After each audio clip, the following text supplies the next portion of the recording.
All right, good evening. It's 7 o'clock. November 6th, 2023. This is the time and place for the Tioga City Commission meeting. We'll start with the pledge, please.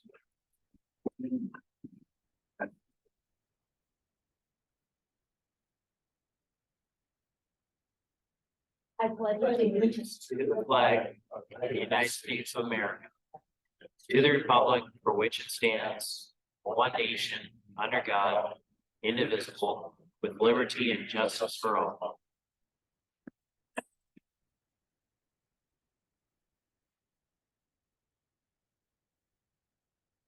Thank you very much.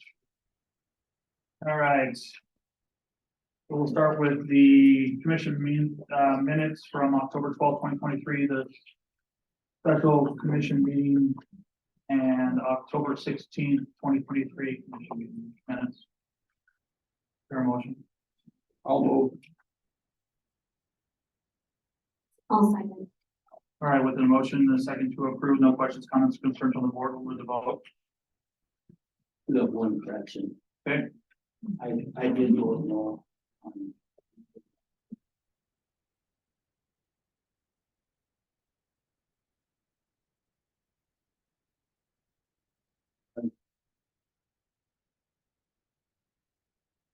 I wasn't. You guys up a little bit after. Yeah, I'm speaking. Yes.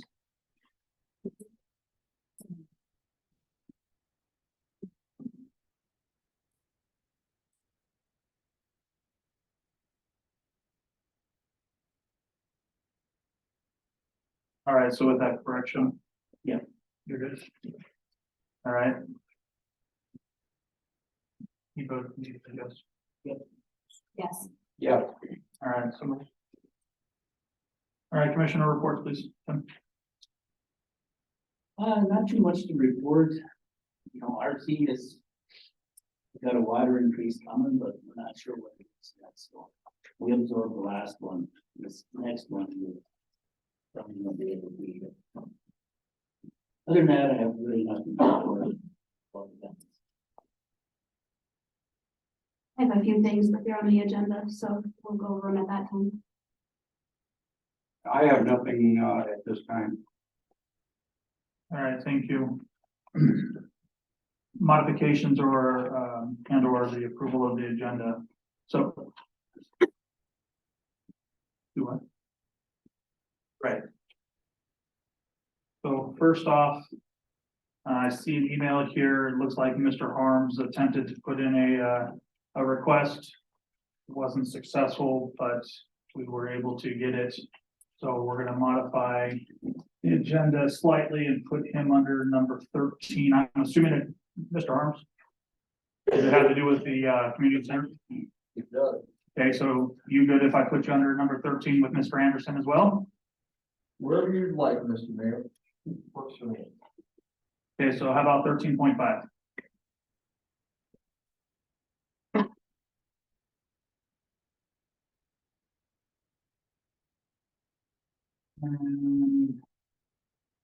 Looks like there's going to be a public hearing on November 20th, 2023 at 6:30 p.m.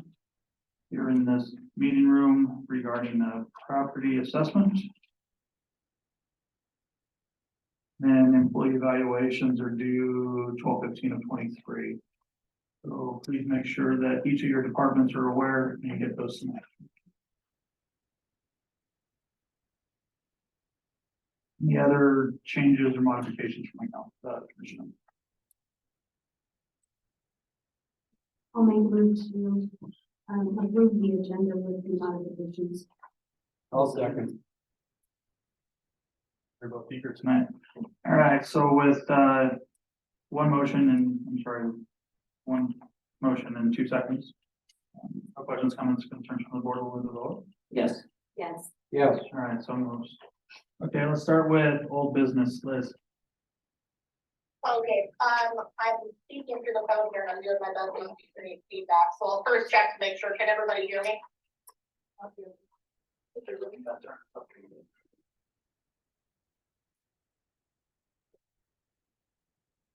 Sorry, we get a little goofy with the Zoom in the conference room. Okay, that sounds better, go ahead. Okay, very good. Well, I have a couple of points to deliver under my section this evening. There's also some likelihood that I'll be participating where necessary throughout the meeting. I would indicate, I'm sure the public is aware, and certainly as the commission is aware, it's a rather lengthy conversation. First, I'll try to go kind of easiest to most complicated through my agenda here. I did want to indicate I appreciate, as always, our chief of police, Josh. He's been busy. He often is. Josh, I don't know if you're there or not. The audience looks quite full, so I can't see you directly. But I am working with Josh on a review of our agreement for jailing through Williams County. Josh, that is underway. I did receive your email. I'm reviewing it. I think we'll have that wound up by the next meeting, and I'll follow up with him accordingly. Figured I'd just let the commission know that. We'll also be undertaking an executive session later, and I will state the points susceptible to the executive session more thoroughly. But we do have to provide the public with the generalized terms of what that executive session will be about, and I will just tell you now. That the first point to be discussed there, and we'll discuss it more thoroughly when we close under item number 15, is a prospective land transfer. The second point will be a legal status update regarding Northeast reconstruction. I imagine Josh will briefly touch on that, but there are matters involving the Northeast reconstruction project, which require attorney-client consultation due to process issues. And then there will be some discussion of a prospective annexation matter in the executive session. I did want to make the public aware of that because we're obligated to, and again, we'll flesh that out a little further, and of course, comply with our procedure for entering that and providing sufficient specificity when we get there. So that's that heads up. I imagine it's my next point, which might have perhaps provoked the larger than average appearance we have there at the meeting. So I'm going to walk you guys through a little bit of background. As I wrote to the commission on October 19th of 2023, and for public information, we received a packet, I'm going to refer to it as the packet, of materials which were submitted under apparent signature of various members of the community. That packet was delivered to the auditor's office on the afternoon, I believe, of October 18th of 2023. And the package was styled, and I underscore the word styled, as a quote unquote petition to refer. In accordance with her duties, Abby accepted the packet in person and promptly submitted it to me so that we could determine what, if any, process would be appropriate. I reviewed that packet in its totality.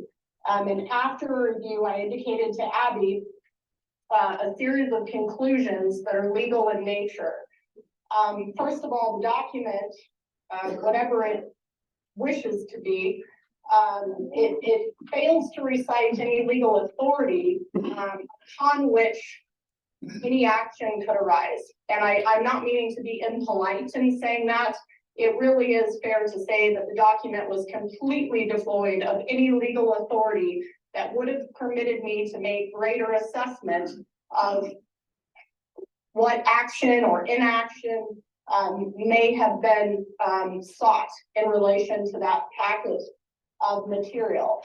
As I said, it was labeled a petition to refer, but given the total absence of any reference to any form of legal authority, whether that's under state statute or whether that's under municipal ordinance, that created a substantial roadblock. And so my recommendation on that point, for obvious reasons, was that there was no further action required of the petition because its contents were legally indecipherable as a starting point. Secondly, the document failed to recite or reference what kind of action or relief was being sought by those who executed it. So even if I could figure out the authority on which the packet was submitted, there was no call to action, so to speak. There was no clarity in what was being requested there. And so again, given that reality, coupled with the first bullet point that I just explained, and which was explained to the commission in my correspondence of October 19, there was no action available, no further action available or ascertainable on the part of the city in that respect.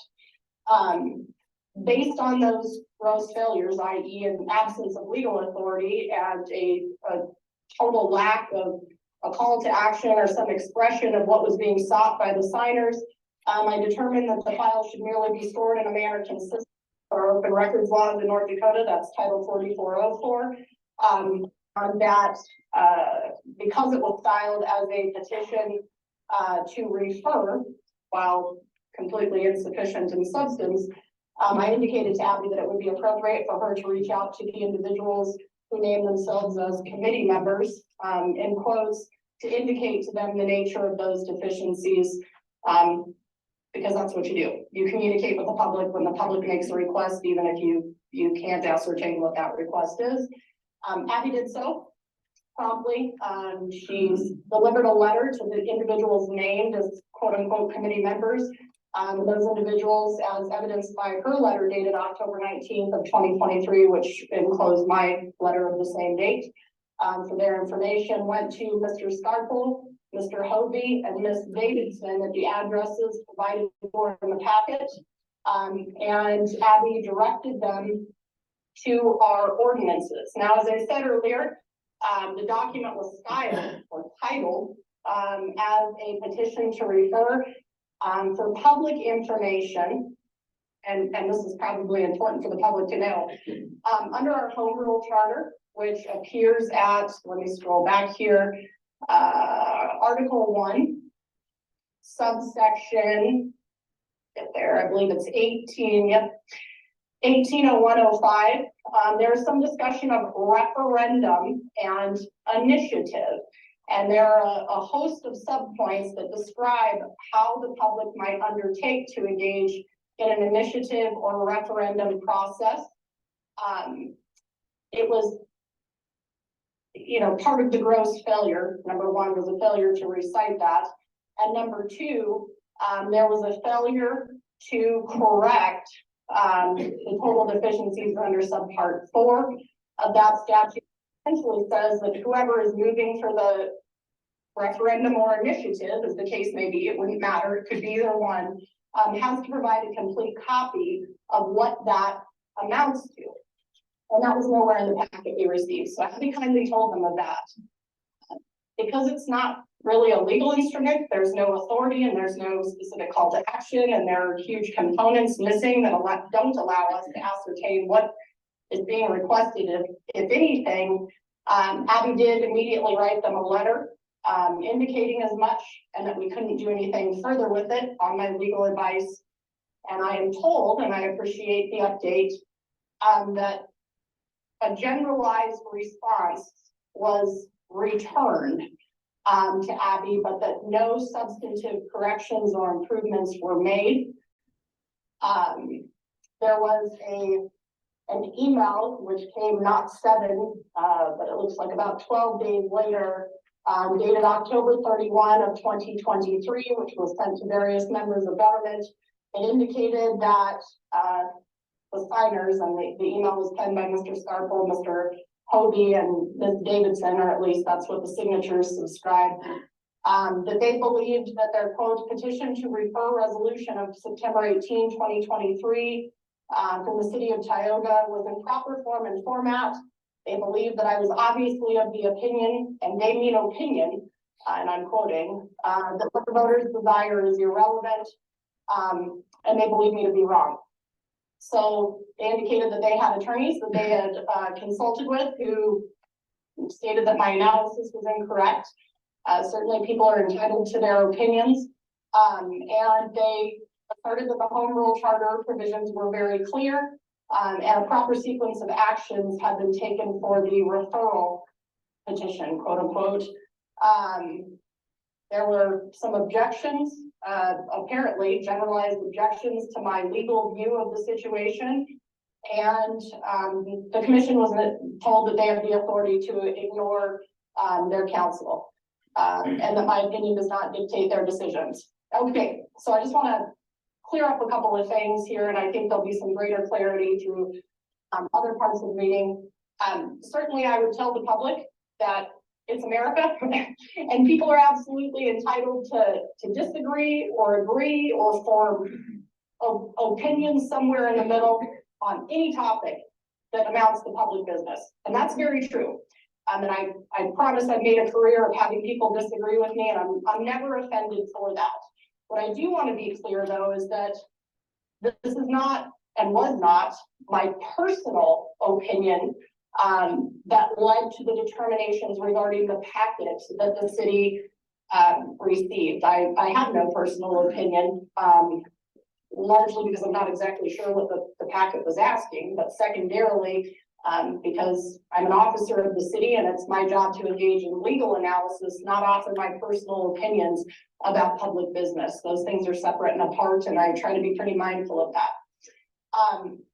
So I just wish to assure those that wrote the email that I don't have a personal opinion on whatever it is you might have thought I had an opinion on, largely because I couldn't give you an opinion on something that I don't even understand, because it hasn't been identified. That would be a neat trick, but not one I'm capable of engaging in. And secondly, I think that the city would be in a bad way if it departed from its home rule charter. That's not a constitution, but that's a foundational document that dictates the actions, authorities, duties, and obligations of this commission. And they are absolutely, it's true that people don't have to listen to their lawyers, even government ones. That's very true. But it would be improper for the commission to depart from its duties and obligations under its foundational document. So I would advise against that, and I would advise against that in public. And that was my position before, and it remains my position today. I would also tell you, for what it's worth, I've worked with the commission for many, many years, and I know tempers run high in matters of public interest and debate. America is built on factions and different opinions, and that's very healthy and in the spirit of democracy.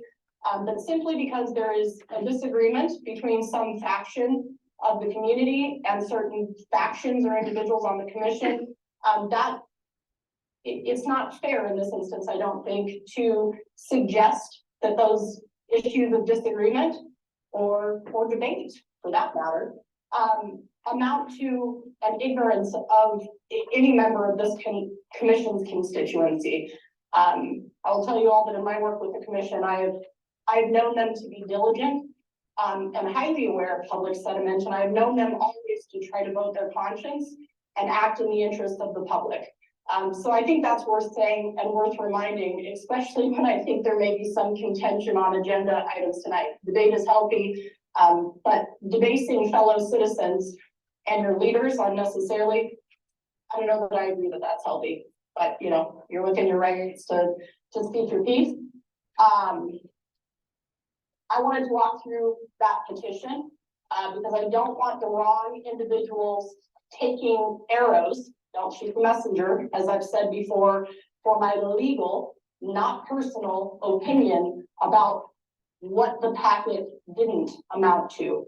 That was my legal opinion. I stand by that opinion. And if any members of the quote unquote committee who created or generated or circulated that packet disagree with me, they may certainly take any recourse they wish in the appropriate manner and form if they think it exists. To me, this is a done issue. To others, it might not be. But I did want to express that publicly because I don't want the commission to serve as a whipping boy for going with a legal opinion that I'm obligated to give. I own that opinion. I made that opinion, and I think that opinion is legally correct. So certainly, again, I welcome debate and hearing it, but I don't see myself deviating from that because I believe the ordinance is quite clear that controls initiative and referendum process. As to other matters, as I said, there'll be a couple of things that might require my attention during the course of the agenda. I will be happy to jump in and assist where appropriate. And we will more thoroughly, when we get to item number 15, flesh out what needs to be said prior to entering into the executive session. So appreciate the attendance tonight and wish to clarify what came to pass with the packet and who is responsible for the legal opinion that led to, the inability to engage in further process on that point. So I think that's all I have to share for now, guys, and I'll be ready if you need me for anything else. All right, thank you. Josh Moore, engineer.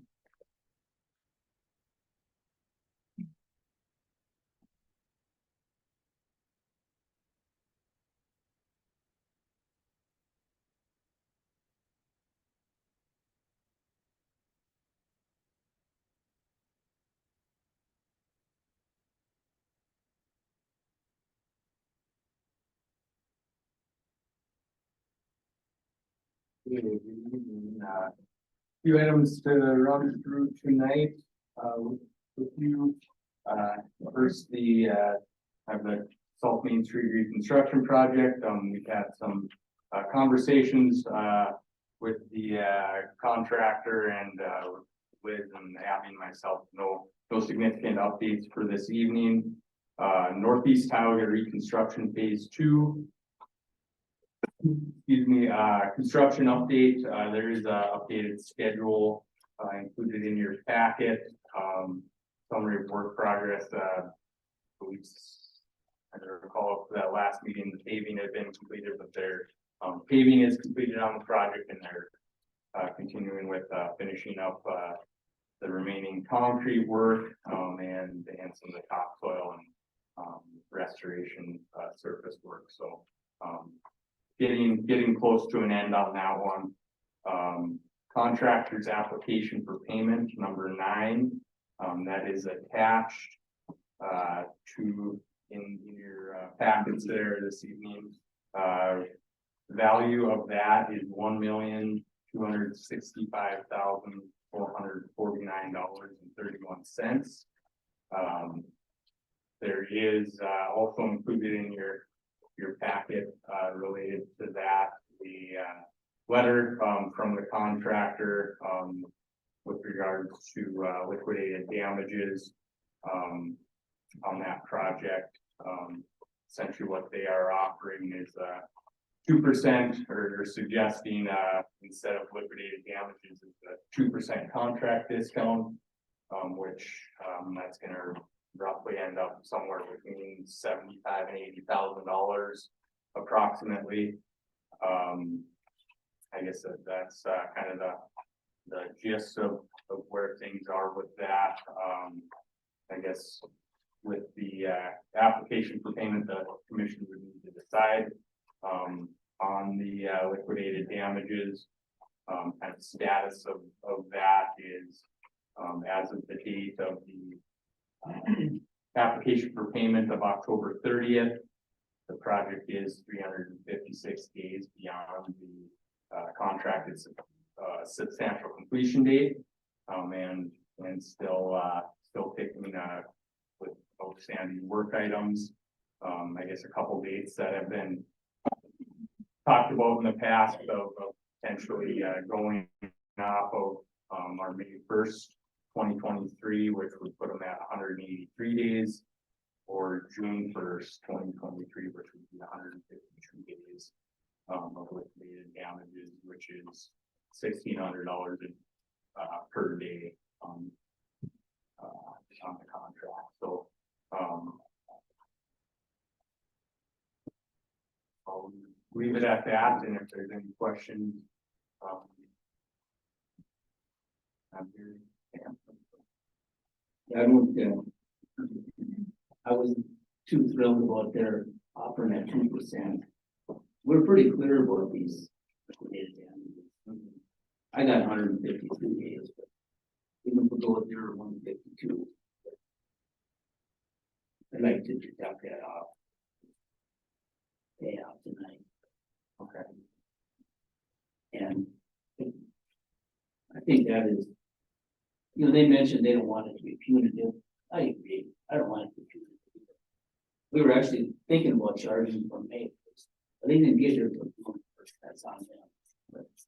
So if we just do the days they work, let's go June 1st for now. And that's really fair, I think. And then we're giving them a week from last year too. That actually would have been under penalty a week. So that's my That's what I'd like to see, we go 152 days like us, that No, none of the commissioners have an issue. Mr. Judkins would like to, Do I need to step up? if you don't mind, please. I hope you guys take zero, Tyler Judkins. Thank you. I hope you guys take zero consideration for a 2% cut or anything on liquidation damages. And I don't know what you just said, if you confirmed if it's a 1,600 a day at 100% of liquidation damages that was set in the print from the beginning. But I don't think we should, you guys should even think about knocking it down 2%. I hope you take that into consideration. Thank you, sir. Either of you two have anything? No. I'm kind of find it a joke that they only want us to take 2% when we're almost a year past. So.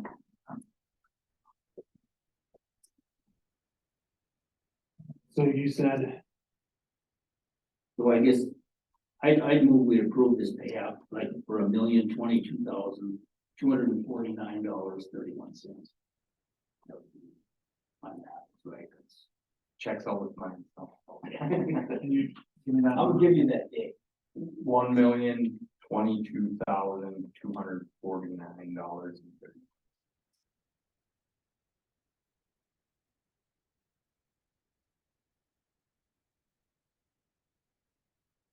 And we still have, you know, some money left. So I still, I would say from November, we still do liquidated damages on every day. It takes them to finish. I agree, Tim. All right, so which, do you have a motion? Yeah, that was a motion for that. I got one more question. We know the project, Tyler Judkins again, we know the project's not gonna be complete this year. Are you gonna pause it for the winter again like you did from last year? Or are you gonna continue it right on from now, right till the day the grass is on the ground and then your punch list is complete and they move on after that? That's my question. Are we gonna stop it again like we did last winter for them, or are we gonna continue it straight on? That way we keep them here to get the job done, because I don't know about you, but I'd hate to pay $1,600. So that's a question that we gotta think of right now before we okay it, because it's gonna run us right through all winter into next summer. I think last year, I think if we would have charged them liquidated damages, they would have tried to work. They would have been here before June 1st. Well, maybe that, but we had, 50 people on temporary water and that just wasn't. So I know. we thought it was just in the best interest to pause it for the winter, let them regroup, hire some people, come back in the spring, Well, and we'll see what happens. So, I know, but we can't keep accepting that we're shy of help. We don't have help. Every person in this town has an issue with getting help, but that can't continue to be the issue or the excuse all the time is we don't have help or we don't have competence. right, That's quite frankly none of our business. This agreement was signed, and I think we should handle right through the winter if they're not gonna finish right now. We've got a good month's worth of window to get done what we need to do. I'm there every single day. I watch it. And the Right. park is in terrible shape, and it tires me to watch it start back up in the spring and in the summertime again. right. And there's some nice weather coming. I know we got our snow, but there's nice weather coming Correct. again. And I'm basing this off of, I'm in the middle of two different contracts. What's the other? This is the Northeast Reconstruction. 3rd Street in Northampton, there's another project that's happening in the park. They're flying right through it. Their lack of help too, but they got the job done. They're close to being done. We can't just continue to get here when you can. That's not acceptable. All right, so can you? What's your motion, Tim? I move we approve that payout for $1,022,249.31.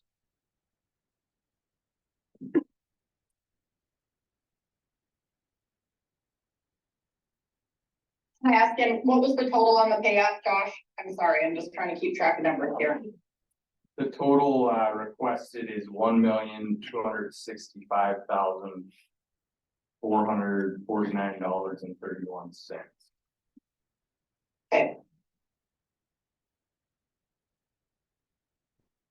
All right, is there a second? I'll second.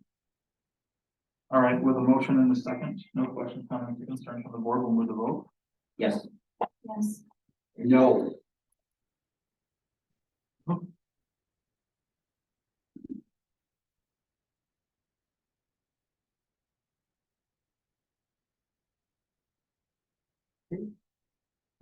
Next item I have then this evening is the Tioga Dam Emergency Action Plan and Safety Improvements. Geotechnical work on that is still progressing. So I expect that to be completed somewhere towards the end of this month. So looking to have final report and whatnot on that for in December. Next item is the Tioga Dam Recreational Trail Project. Included in the packet is in the packet I submitted, Abby, is the preliminary drawings. Part of the handout I gave you this evening is this markup of the drawings here with kind of some notes from our meeting that we held November 1st. I guess attendees there were Tim Christensen, Dan Larson, Josh Nelson, and Dr. Bob from Tioga Medical Center. Kind of the major outcomes from this project, or from the meeting, summary of them were there's potential need for an easement. That's location one, which there's been some discussions with the property owner, but nothing's been settled. There is a potential adjustment of that if an agreement can't be reached. There was a higher impact to wetland areas if that adjustment is needed. Kind of direction from that was basically just focus on the main trail alignment. There's been talk of potential fishing access, locations for docks, or an exercise stations or other amenities. The kind of idea was get the main trail built, and then if there's a later phase to include those things, kind of give a better feel for where the trail is gonna be at exactly, and how to place different amenities throughout the trail. One thing that was brought up was to consider adding benches right away, just to have resting spots for the initial use of the trail. So that's something we'll have to consider. The third one, there's two water crossing locations. We kind of had some discussion back and forth on whether a pedestrian bridge at these locations would be more appropriate, or a box culvert. So from there, what we're gonna do is put together cost estimates and kind of some concepts of what those options may look like, to give more information to make that decision based upon. Location 4, there was talk of potentially adding a bridge crossing in there. It does get to be a larger span, of course higher cost, but that would eliminate the other two crossing locations and shorten the trail roughly half or third of a mile or so. So there we're gonna look at what kind of costs that may be, and bring additional information back on that. Location 5, there's kind of an established, or more of a gravel road at that point, but as it kind of comes around and curves around to the north, just east of where the demo derby track is out there, it turns into more of a 2-track trail, and new recreational trail will follow that alignment, so. Kind of what we talked about was adding a parking area / turnaround area, at that location. To, kind of give a place for people to turn around as well, park to, get out and use the trail. Let's see. So the second phase of construction at location 6, that's the two main embankments, of the dam, which are currently, used as roads. Those will need to be closed to traffic. Which I know there's kind of been little discussion on that, but, I mean, it would be possible to not, but it would be massive earthwork and extremely expensive. Keep those open to vehicle traffic as well as that, pedestrian travel. So wanted to make sure that's out there, and those 2 locations will be at the kind of the second phase of the south portion of the loop around the dam. And then the final location that was kind of talked about mostly was the police training grounds area, up kind of the north edge there. We had some discussion on impacts of that, and we need to sort that out a little more and figure out some options to make sure it's safe and provide some space for that use. So,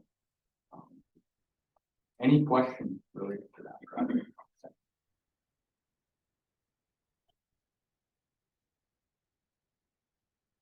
Okay. Next item I have then is the 3rd Street Northwest and North Hanson Street reconstruction. That project is pretty well complete. The remaining work items in the spring are the top lift of asphalt. We got the first lift of asphalt down on that project.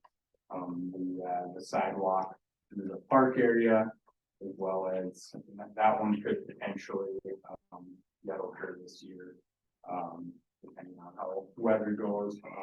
And the last thing, of course, is seeding of the disturbed areas. So, kind of where that one stands. Any questions for that project? No. Tioga soccer field, just have a reminder of the access off of Front Street that we will need to work through at some point. Baseball field relocation project site plan topographic survey was completed last week, so we will be moving further into that. That's something that we in the next few weeks for submittal on that to the state for approval. Last, I guess second to last item, water service line inventory. We talked a few months ago here, would have been probably early, sometime this spring, the city had submitted a request to an application for funding to the state for the lead service line inventory of the service connections throughout town. Since that time, the state has issued work orders to us to help out the city with that.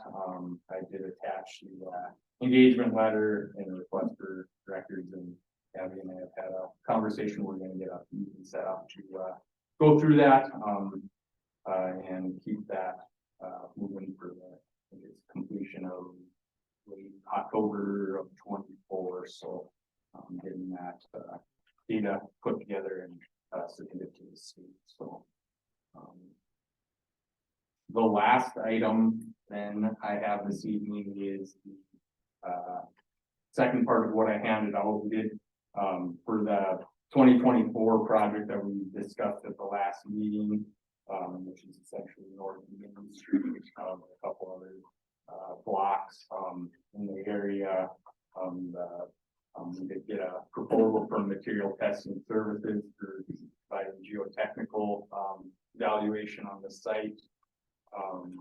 For use in the design and bidding documents, with their schedule of getting field work done and whatnot. I wanted to get this in front of you for approval this evening. The value of that is $5,000 for the scope of work and provide a geotechnical evaluation for the project.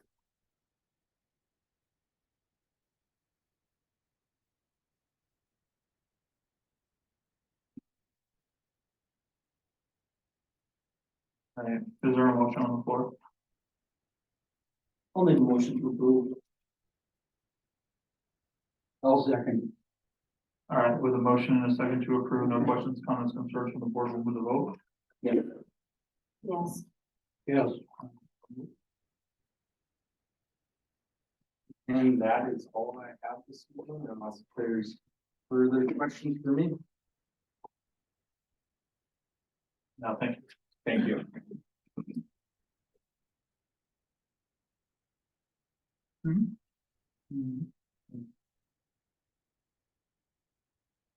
All right, next on the agenda is the community center.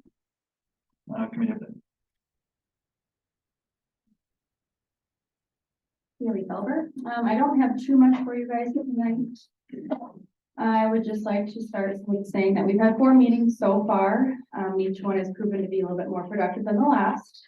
The group that we have is really good at discussing any ideas in detail and coming together in agreement on pretty much most of the topics we've discussed. At our November 1st meeting, several motions within our committee were made to make some slight modifications to the floor plan that you guys initially approved for us to work within that square footage. And we got to see those modifications at today's meeting. The architects actually had 4 different new floor designs for us to look at, all somewhat similar, but also somewhat different based on the request that we had made at our previous meeting.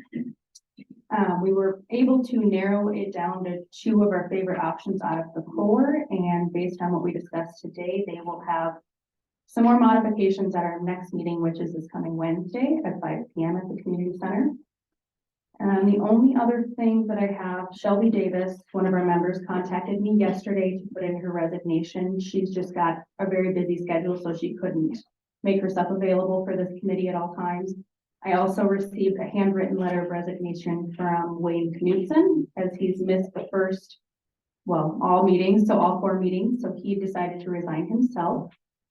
And then lastly, I'm requesting that Nathan Zockert be voted in as a proxy for Sandy Clark, our librarian, as he's on the library board. So he knows the ins and outs of what the library needs, what it's required to have, and that type of thing. So I'm requesting a motion to add him as our proxy. Is there a motion? I'll make the motion.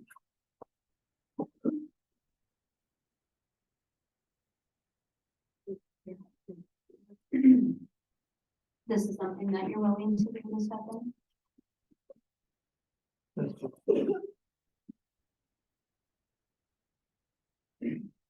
Nathan Dockers, and the library board of trustees. It'd probably be easier to have a proxy for saying, speaking with the North Dakota State Library, about any changes to the library, it's probably good for us to ask them to approve it. Since even if it is, which we would expand the library, but we should also put that to the board. So either somebody has a proxy that Sandy's not there, or I'm on it, so. All right, so we have a motion to approve. One second. All right, with a motion and a second, no questions, comments, concerns from the board, we'll move to vote. Yes. Yes. Yes. All right, so moved. Thank you. If there's anything else, that's all I've got for you guys, unless you have questions. Thank you. Thanks. All right, second reading of ordinance 2023-05. You want me to read that? Okay. Fourth, this will be our second reading. Ordinance number 2023-02, an ordinance supplementing and amending chapter 8, quote unquote, traffic of the city of Tioga ordinances and ordinance governing emergency snow routes. Be it ordained by the city commission of the city of Tioga, North Dakota as follows. Chapter 8, traffic, article 4, snow emergency routes, 8.0401, snow emergency routes. The following streets in the city of Tioga are declared snow emergency routes as follows. Snow emergency routes are those streets normally traversing the entire city or a major part of the city and are essential to the rapid movement of emergency vehicles and normally carry the heaviest traffic volumes. The following streets or portions of streets in the city are hereby designated as snow emergency routes. Please see exhibit map found as an attachment to this chapter. The Board of City Commissioners by resolution may designate and amend streets or portions of streets which shall constitute snow emergency routes within the city. Number 1, snow emergency defined when winter weather conditions exist that make it necessary for motorized vehicle travel to be expedited such that parking on snow emergency routes be prohibited for snow plowing and or hauling. An emergency condition exists whenever the Tioga Chief of Police, Superintendent of Public Works, or City Street Commissioner determines that 3 inches or more of snow, sleet, or freezing rain has accumulated on the designated snow emergency routes, a snow emergency may be declared. Notification of the snow emergency shall be made through public service announcement, parentheses, either local media, Facebook, or other means, and friends will be issued stating that snow route plowing will begin. A parking prohibition on said routes shall become necessary. Dated this blank day of 2023, City of Tioga, signature and attestation proposed. So just to clarify, the highlighted portion is the modification, correct? That is correct, yes. And the city does typically review the snow emergency route annually, so this would be customary. Right, so for the audience that isn't aware, the highlighted portion identifies who gets to declare that. So whenever the chief of police, superintendent of public works, or city street commissioner. So it helps identify who can declare that. It's all a modification. Is there a motion on the floor? I'll make a motion to approve. I'll second. All right, with a motion and a second to approve. No question, comments, concerns from the board when we vote? Yes. Yes. Yes. All right, so moves.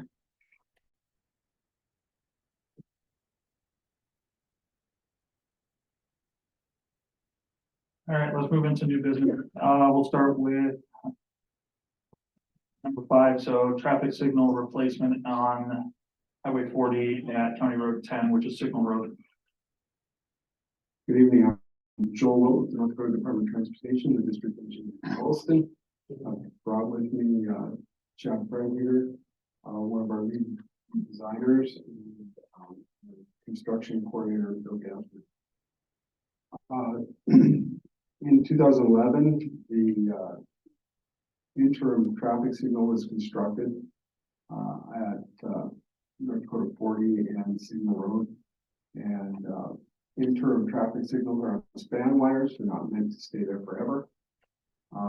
And so they're looked at once in a while to make sure that they meet warrants.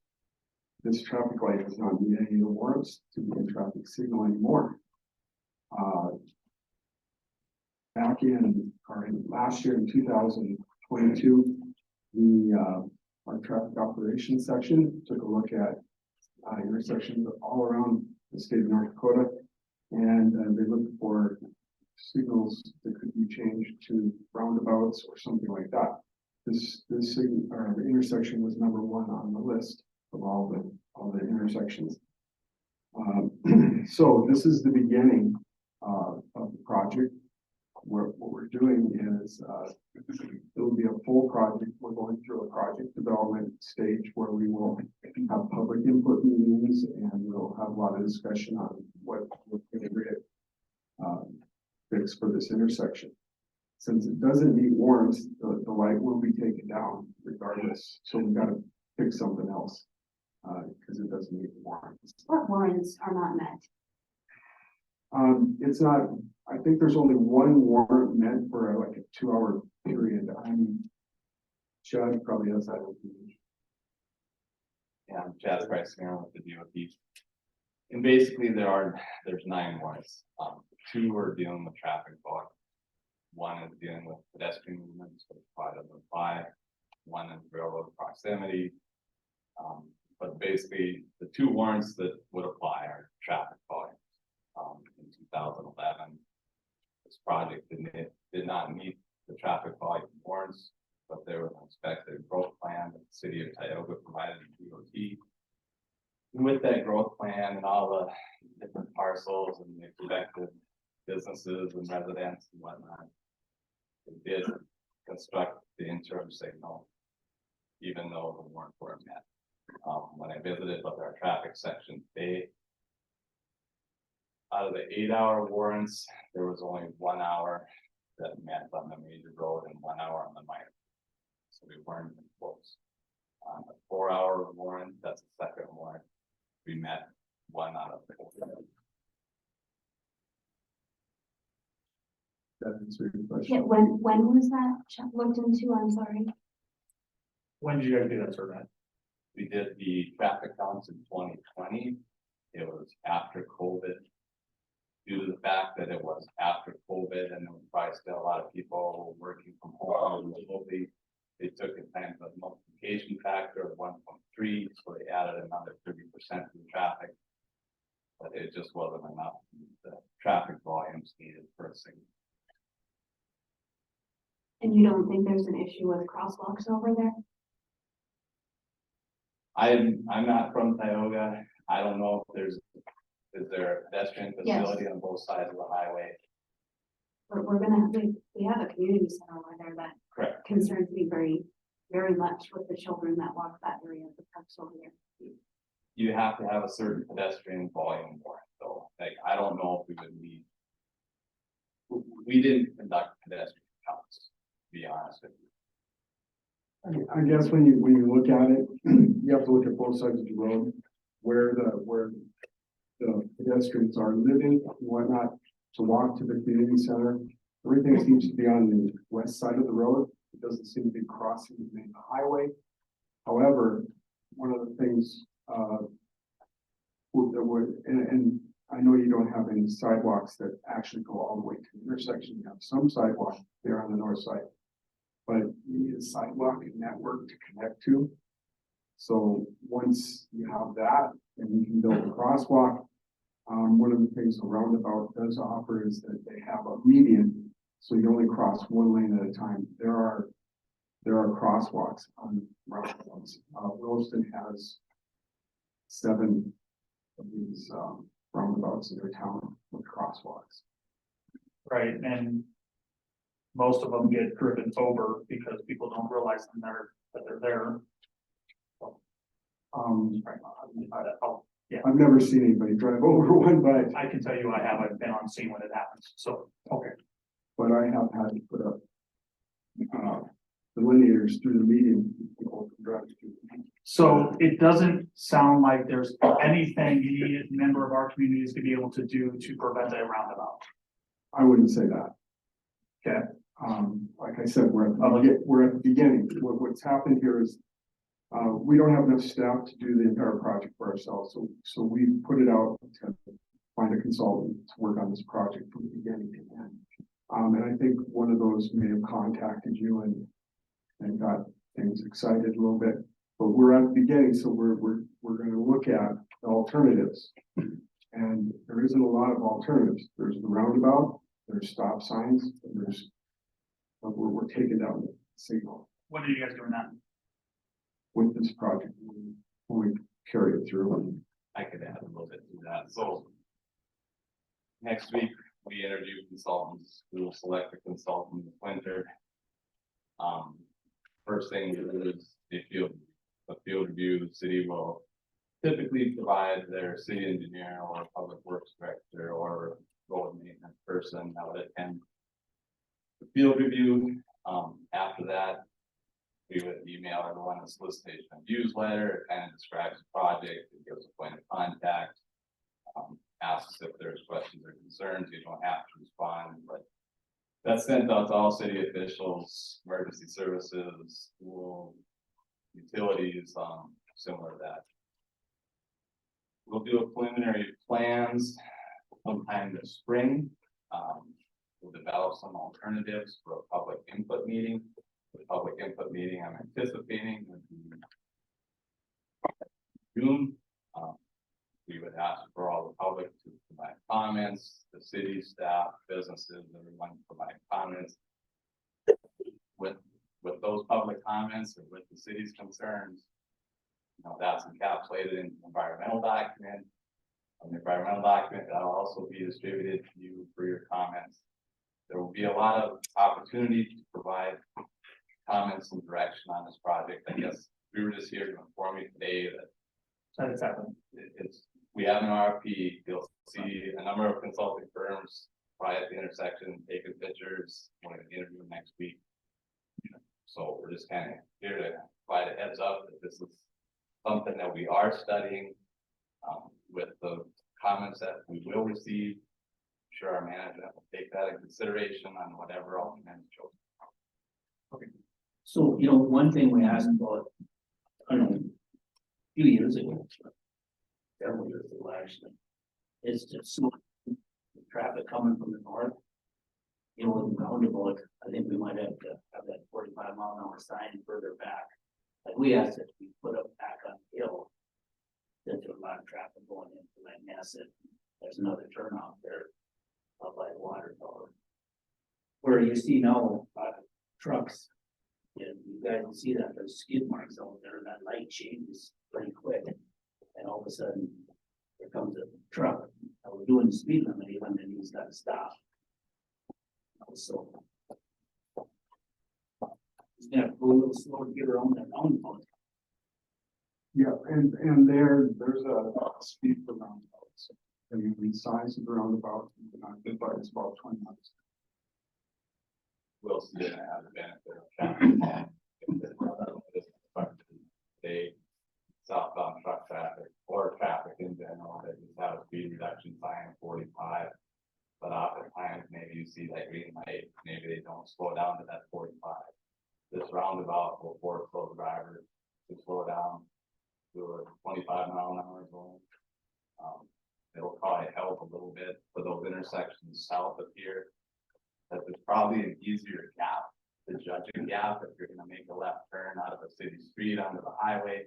It's easier to judge a gap if traffic is coming down at the posted speed or 40, 45-ish rather than at a higher rate of speed. So there will be some benefits of traffic calming, obviously, with any type of accident at a signalized intersection, pretty severe accident. One vehicle is going 65 and the other one going straight across at 90. Roundabouts more of a side swipe, fender bender. If you're traveling 20, 25 miles an hour, it's just a lot easier for everyone involved. I realize you guys have to get the report, but I mean, have you looked at that spot? Is there gonna be space for some of these trucks that we have going through there? Because we have a lot of trucks. Yeah, so big trucks. I agree, sir. We have not done a preliminary design. We have not provided a layout. I guess that would be something that we will develop, or the consultant will develop for the field review, for the public view. It's going to be tight. It's tighter than our normal intersections. A lot of times we're installing these at the intersection of 2 state highways and have big triangles of right of way of property that we own. This situation is not. This will be smaller than normal.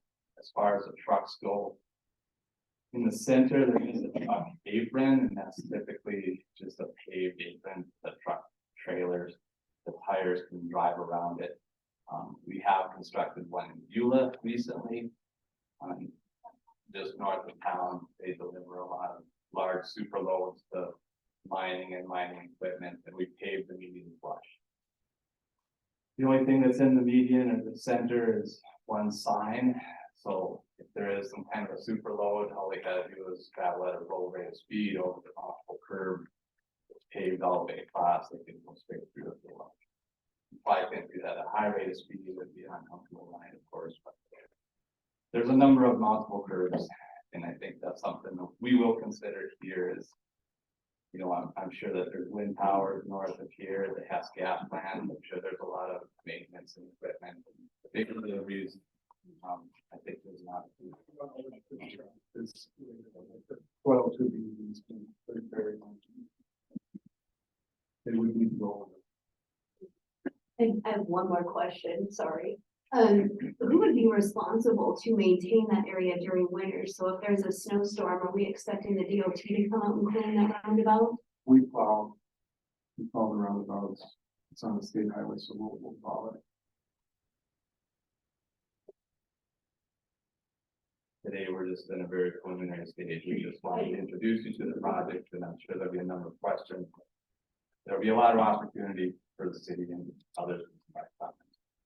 Right, So the stoplights out on Highway 2, they meet all the warrants? Highway 2, don't know if they need all, if they need enough to have the lights there. They are, because Highway 2 is such high volume of traffic that it's traffic volumes on those. So, and we all three of us grew up in this area, so we were here during the boom and whatnot. I wish I had roundabouts in the district during the boom, because they do move traffic and you don't have to stop. It doesn't create long lines. Everybody keeps on moving through them. And we've got 3 of them. We're building 2 more in the district. And they work really, really well. all right, anything else? No, I'll be done. All right, thank you guys. Thank you. All right, next item is gonna be the police department.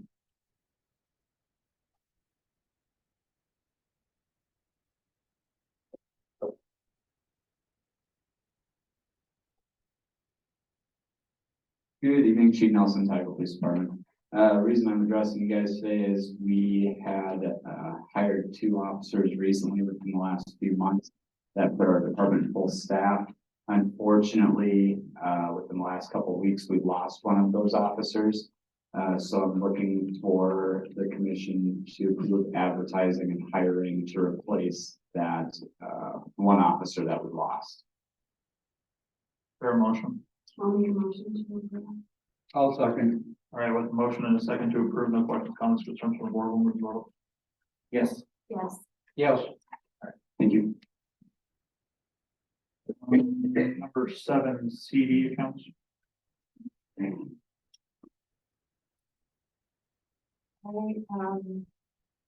looking to, Did you guys hear her? go.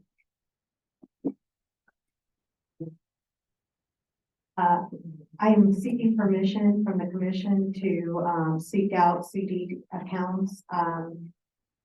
We have already received interest from one of the banks.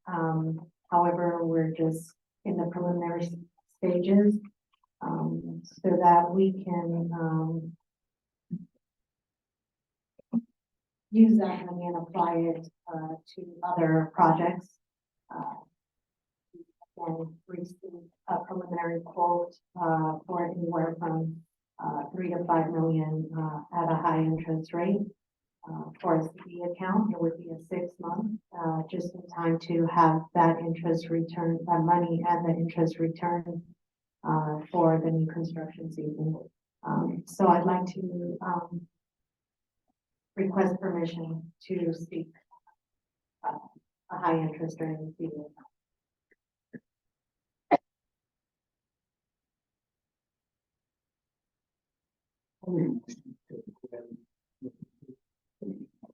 I'll second. All right, with a motion and a second to look into this, no questions, comments, concerns from the board, when we vote. Yes. Yes. Yes. All right, so. Turn, number 8, alternative judge.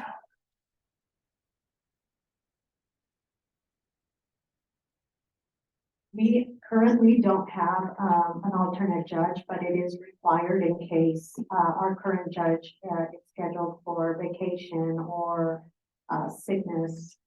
So we are requesting a judge an alternate judge, Taylor Olson. She has been the judge here prior to Kaylee Hammers and the election that took place.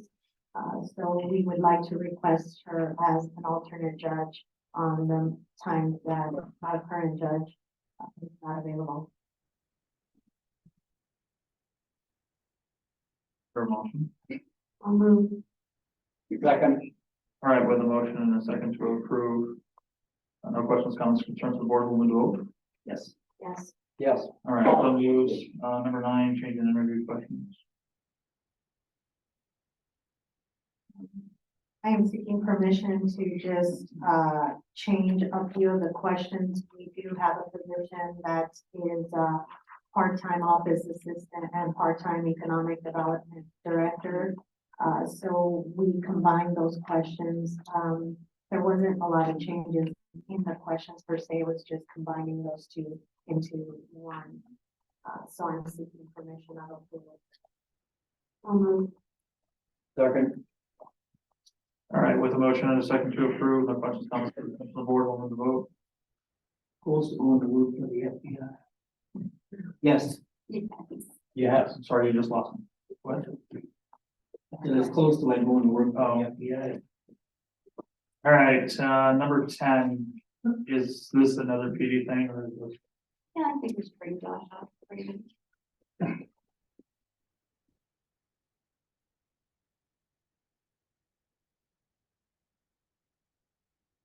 Good evening, Chief Nelson, I will please again. So this last week, planning and zoning, Dan Larson asked me to come to his office to discuss some of the intersections in town here, specifically the areas that are currently under construction by Strata there. The question or the intersection that came into question there was Oseth and 4th Street. It would be the street that would run along the west side of the apartments just to the north of Come and Go. Previously, there was a yield sign on 4th Street, where traffic on 4th Street would have to yield to Oseth, which really didn't make much sense because 4th Street seems to be more of a through street. So discussion was made to put stop signs on Oseth where they would, the Oseth traffic northbound would have to stop for cross traffic on 4th. And then likewise, place a stop sign for consistency reasons on the park building there, their parking lot. But then during that discussion, a number of other intersections were brought up. I took the opportunity to drive around, and it seems as though there's a fair amount of intersections that are going to need some correcting or adjusting to some kind, simply because either the street I determined, out of my own opinion, to be more of a main traveled road where a yield sign wouldn't be appropriate, and all other intersecting streets had stop signs, but you have a yield sign here or there, or you'd be traveling down a road and you'd look to your left and the cross street would have a yield sign on one side, you'd look to your right and it'd be a stop sign on the other. So there was no consistency on that. So we're looking to correct some of that. So I do have a list here. I can go through it if you want, or I believe it was sent to you guys, but I'm looking to see if I can get these changes approved so I can forward these to the streets department to make the necessary corrections or additions. So not to put you on the spot, help me understand, because I have a bit of an issue with just a couple of them. Sure. I excuse everybody in the audience because I'm going to talk about Century Code for a second. Sure. Century Code requires all vehicles to come to a complete stop before crossing a crosswalk or a sidewalk entering a roadway. Some of these are leaving private property. Mm-hmm. So therefore, that would be the property owner's responsibility to place those stop signs, not necessarily the city's, correct? Unless there's Century Code that I'm not aware of. I don't know. Okay.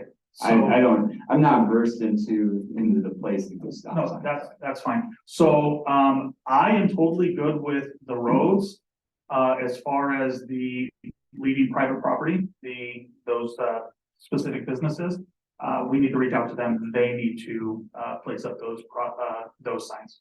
Sure. I can follow up with Dan to see if there's any proper ordinance that would then require them to place some type of traffic control device. And if not, maybe we then implement something that would then be appropriate for that area. Because most people don't know the country code that you're You're referencing. correct, they don't, So that would be in their best interest is why I included it. but I also feel that it's probably not the best idea to spend taxpayer money on private property stuff. But that's my own opinion. Sure. My opinion.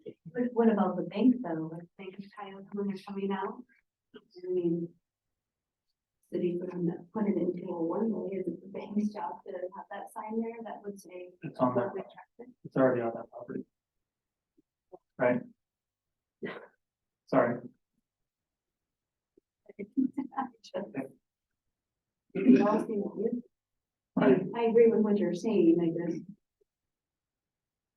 But I have no other issues with any of the other, Yeah, I guess I don't know in terms of new construction, what governs that.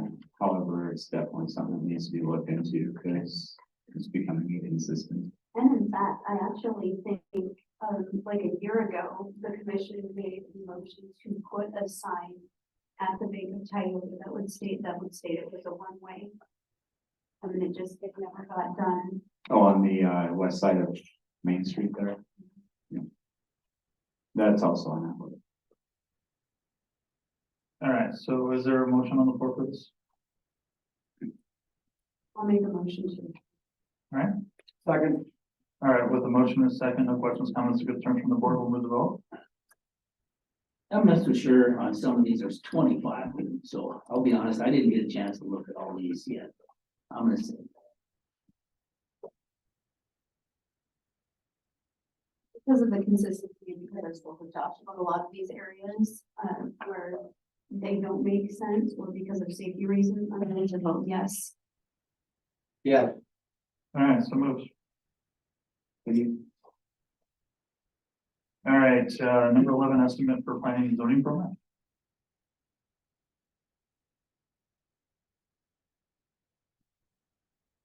We wanted a better way of tracking, all the planning and zoning, applications that come through. And, so there's a couple of programs out there.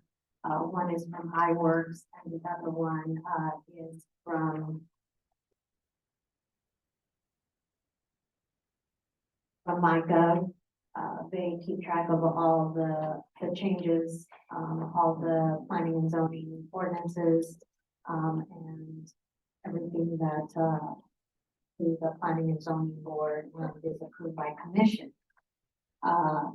We are seeking permission to, look into actually iWorks, and retain it for the city. The cost would be $2,000. It's actually $3,000, but they're offering us a discount of $1,000. The other program through, MyGov is a very similar program, and that program is, over 10 grand. So, I would like you guys to consider, the city going with iWorks and receiving that program that will organize all the planning and zoning applications and ordinances that go with that. What do they currently use? We use an Excel spreadsheet.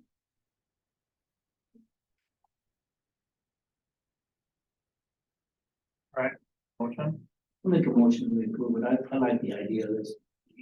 Do what we can to make sure everything's in order. great.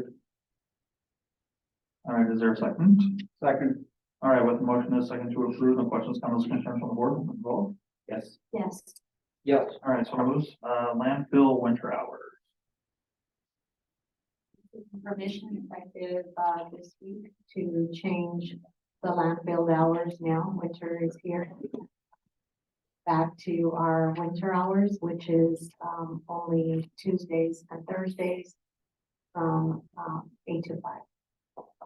And you said effective this week, but is that effective today or is that what day? Effective tomorrow, we're open on Tuesdays and Thursdays. Okay.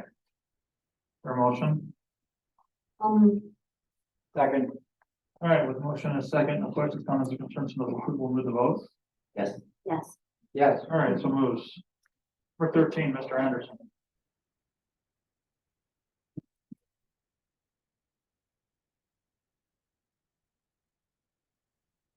Bob Anderson.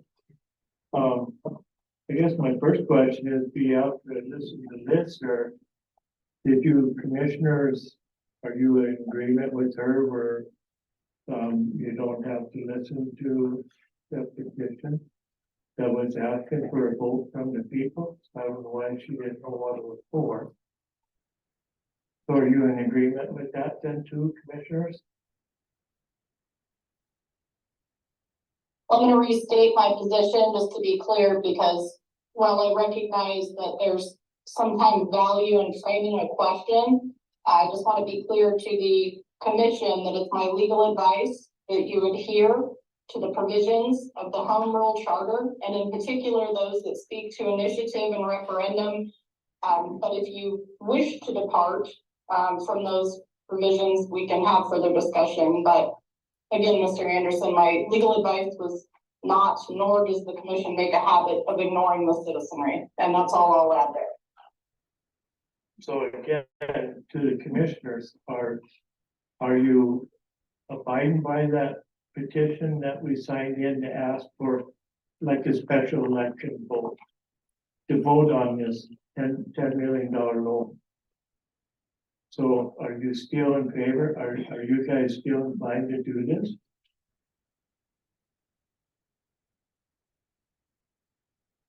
I don't get why we can't get an answer.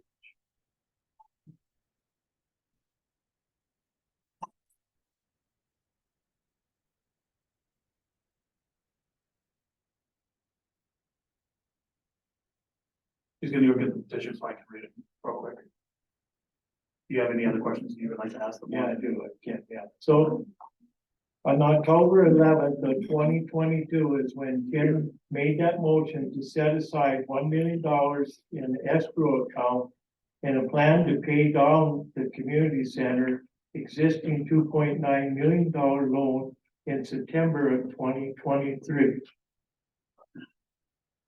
We found out that nothing was paid down on that note now in September. That is still correct, right? Can I say something? I get it. I mean, paying off loans is good practice. City does run a little bit differently than you would monitor your home budget. Yes, because of federal grants and state grants. At that time, we made a motion to see if there was anything available that would give us a high interest. There wasn't anything. We were advised by outside auditors that said now is not a good time. It didn't make sense. So we didn't move forward. Also, there are other loans that have a higher interest rate that the commission or myself are more interested in paying off of versus the community center loan.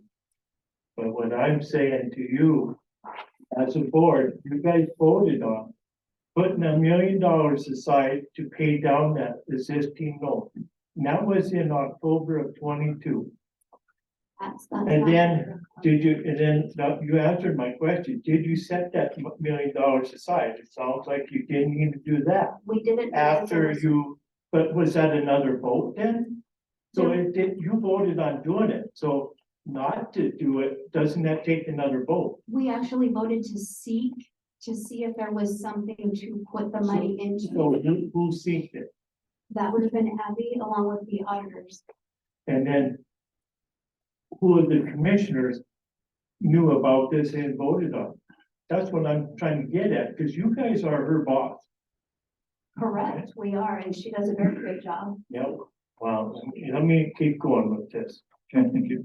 So I'm just asking, where did that $1 million go that you were supposedly set aside to pay down this existing community center $2.9 million loan? Where'd that $1 million go? It didn't go anywhere, Bob. We voted to seek for $1 million to see if there was a high interest. Okay, so area let for me it. go one step further.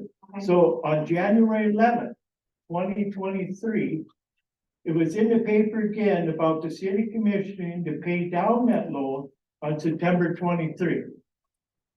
So that's several months later when we were trying to get at that thing. And let me just say with something really quick. is when I tried to get on the agenda on October 16th, you guys asked me not to show up that day.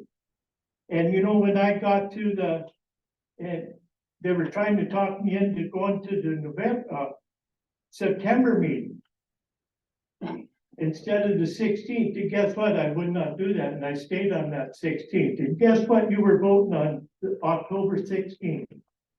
Is when you were voting on taking that $10 million loan out again. So you didn't want me to be there. Period.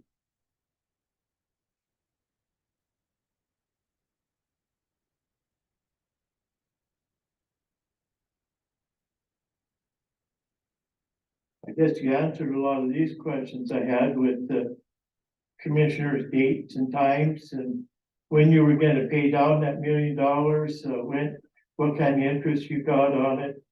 But who made all them approval? Sound like Abby did it all for you. So, I mean, that's, Mr. Anderson, that's her job. no, it's your job. It's her You job. as the commissioner are her boss.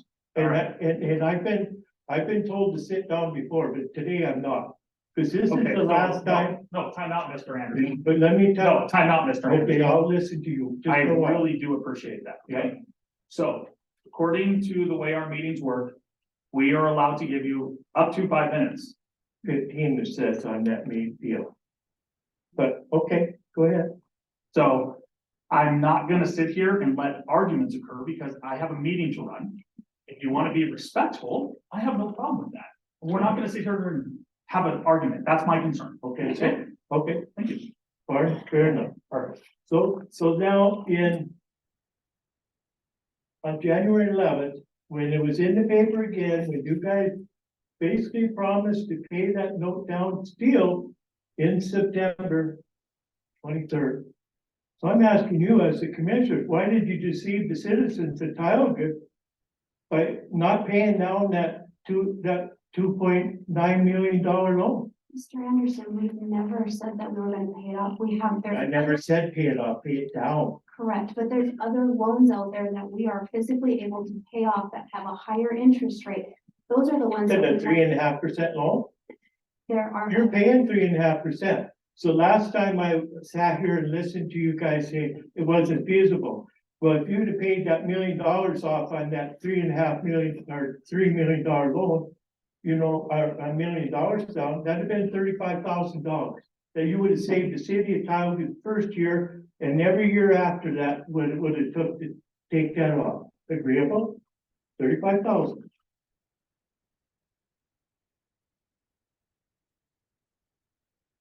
Why is the city commissioners going forward with the $16 million expansion when over 400 signatures were signed, put on to, you know, from the citizens to have it voted on?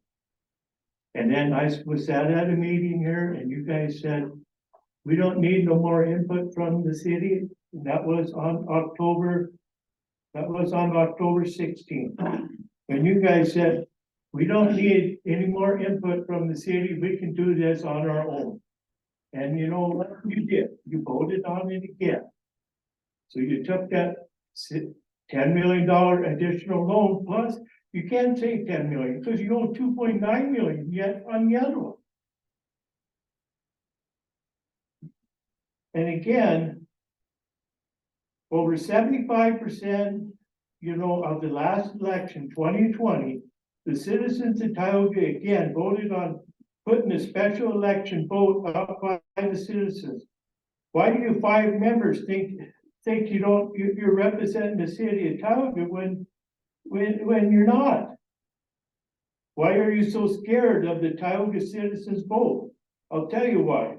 Because you know you'd never win that expansion to be voted. It'd be voted down. You know it would be. And one thing I'll have to say before I leave is I'm still trying to figure out how 2 people out of 17 on the community center committee are able to come to the Tioga City Commissioners and ask them for one of their committee members to be removed. I still think that there's something illegal by doing not at least 9 members at the meeting or sign 9 members as a quorum to come and represent the committee. There's 17 members. How can 2 people come to the commissioners and ask for somebody to be removed? It's unconstitutional, and I'll tell you what, it's just like being a communist country right now, dictatorship. And that's all I got to say. Thank you, Mr. Anderson.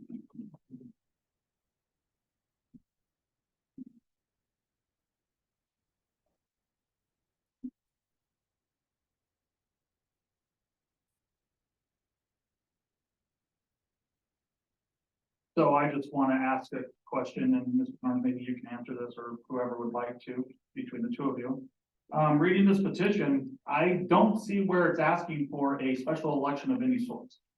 So I don't understand where that statement is coming from. Help me understand, because I may be wrong. Mr. President. Yes, sir. Do you go by Mr. President or Mayor? You can call me Kevin, you can call me whatever you want, Mr. Harms, it doesn't matter to me, sir. I'll call you Mayor. All right. For the record, my name is Robert Harms, and I appreciate, first of all, thank you for putting me on the agenda. As was indicated, I sent the electronic request in a week ago today to get on the agenda. And I'm going to hand you 3 documents here, including the petition, and I'll answer that question here shortly. The first is the city ordinance. And what I've done is I've gone through the city ordinance and highlighted the sections that apply to the petition that's in front of you. And I just want to walk through. So this document number 1 is the Tioga ordinance from the code section that the city attorney referred to, 18.0105, entitled Referendum and Initiative. That first paragraph, I've underscored the applicable language. It says the voters have the power to refer resolution. The voters have the power to refer resolutions. That's the first one. Paragraph 2 doesn't apply. Paragraph 3, which on my handwriting on the left, I've numbered number 2. It says, well, how many signatures do you have to refer a resolution? And I'm going to get to the specifics of that, but it says 25% of the last vote in a gubernatorial election. That was in 2020. Paragraph number 4, that's the one that really operates to evaluate what the city attorney has told you. And that paragraph number 4, or my number 3, it has 3 requirements. It says each petition shall contain or have attached thereto the full text of the resolution. That's part A. You'll see the petition in a minute, and it has the exact language of the resolution that you approved on September 18th for a $10 million bond issue. So that's 3A. The paragraph continues. In addition, each petition shall list the names of the 3 electors who shall constitute the committee for the petitioner. Our petition does that. The paragraph goes on. Each petition shall also contain an affidavit signed by the circulator of the petition, affirming that the signers thereto are believed by him to be qualified electors of the city of Tioga. That code section requires 3 pieces: that the resolution is attached or contained in the petition, number 1. Number 2, that there's a list of 3 electors who serve as the committee for the petitioner. And number 3, that the petition includes an affidavit of anybody who circulates it. I'm going to show you the petition in a minute. I'm disappointed to apparently see that none of you have seen them yet. But we'll get to that in a minute. Then your ordinance continues to go on. Paragraph number 5, it says petitions must be referred to the city auditor within 30 days after passage of the resolution. Your resolution was approved on September 18th. The petition was provided to the city auditor on October 18th, the 30th day. It's timely. And then it continues, paragraph number 6. The auditor has to, the petition will be certified within 20 days. That's tomorrow. Once that happens, then you go to page 2. This is a simple ordinance, nothing complicated about this. It goes on to paragraph number 7. My number 6 says, once filing of the referendum petition, the resolution is found to be final, it shall be suspended. In other words, the $10 million bond issue that you approved on September 18th will be suspended tomorrow. Now, lastly, go back now down to paragraph 9 on page 2. It says, on final determination of the sufficiency of the petition, the city governing body shall cause an election on the referral to be held within 90 days. My calculations is that you have to have an election by February 5th.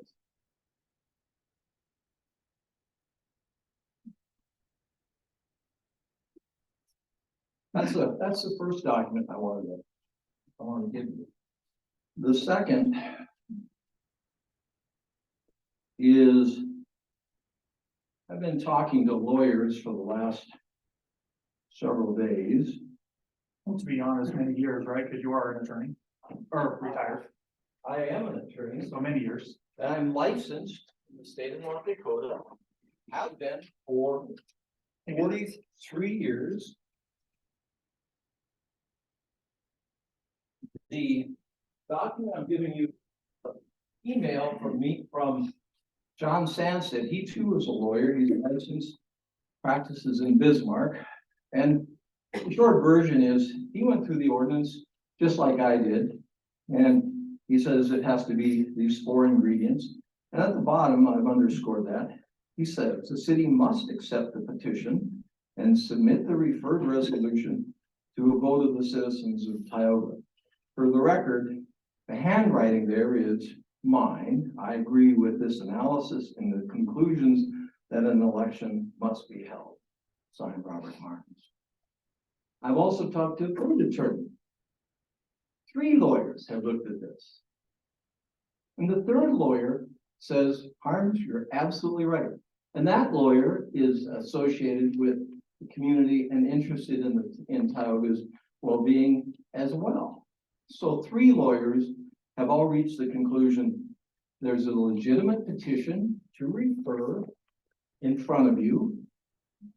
And tomorrow it will be final and you will be required to conduct an election by February 5th. That's the law. That's your law. Who's the third attorney? I won't tell you that because he wouldn't permit me to, or he's got some issues that I cannot impart for you. Okay, Third so thing, your third party third doesn't doc- want to be involved. Understood. third document Thank you. is the petition. And what I've done is, again, gone through your ordinance. By the way, your ordinance doesn't say, oh, you have to, in order to have a petition, you have to tell us the code section, the petitions, doesn't say that. Nothing in the code that requires us to say, oh, we're operating under,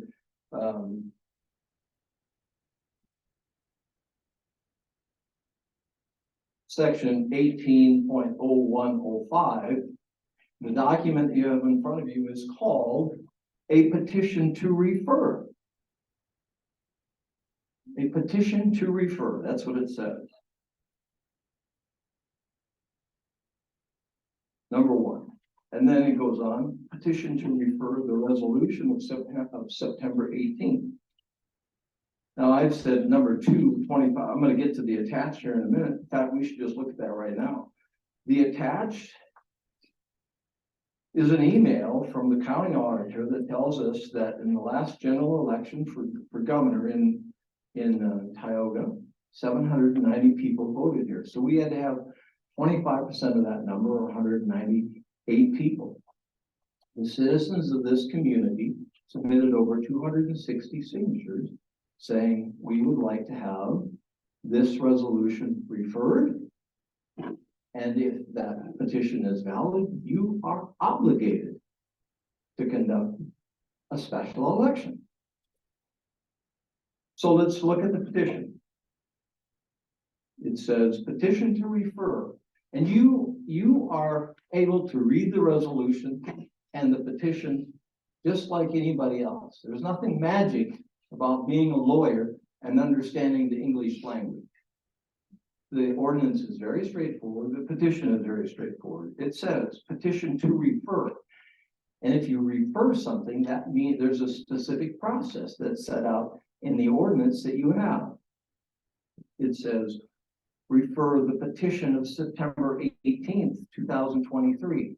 And that resolution is stated right there in the body, which your ordinance requires. It says that resolution is to accept the 3.99 fixed interest with First State Bank and adopt the 10 million gross production tax bond series 2023 for the community center loan.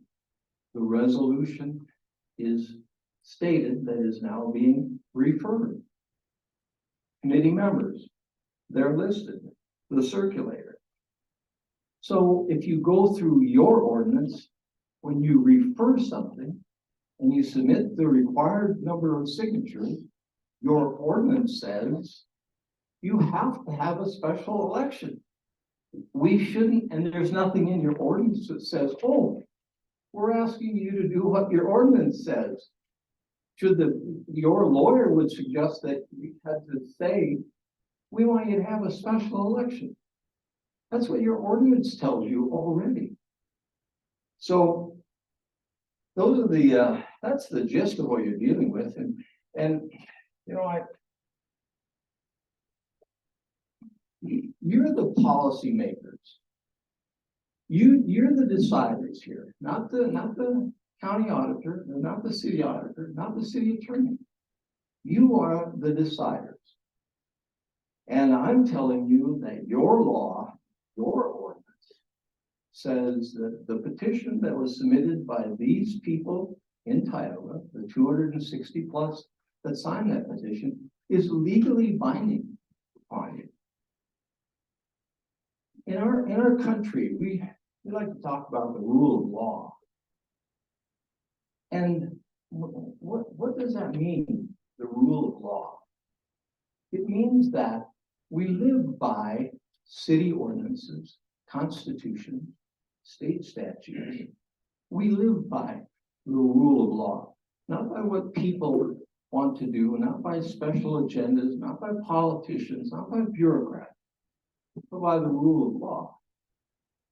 And your law says that you have to have a special election. So I'm going to leave it at that. One last comment, and that is,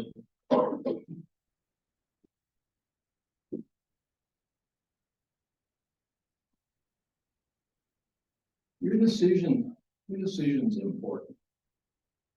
It's important for the community and the issue that's been percolating in Tioga for a couple of years. And I think the underlying issue is, I don't think the community feels they've had enough input. I think that's the issue. But it's important, the decision you make, and I'm going to ask you to direct the city auditor to begin the process of holding a special election and begin that tomorrow. Your decision is important, not only to the community about this issue, but about the broader community and our faith in the rule of law and our faith in our government and our elected officials to do what the rule of law calls. So with that, I ask you to direct the city auditor to proceed as I suggested. Be happy to answer any questions you might have.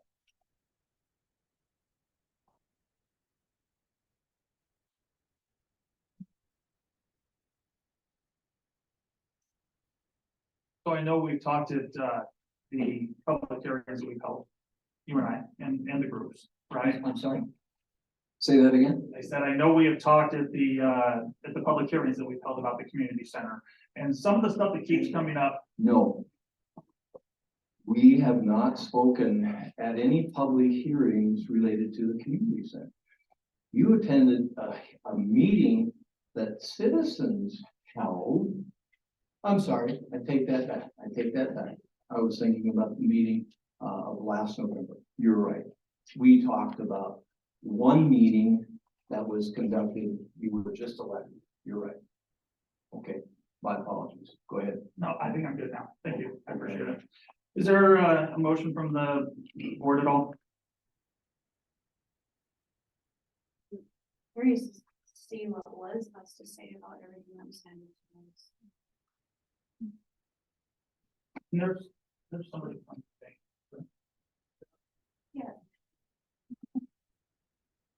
No, not from the bank, I have. Oh, okay. worked on this, but,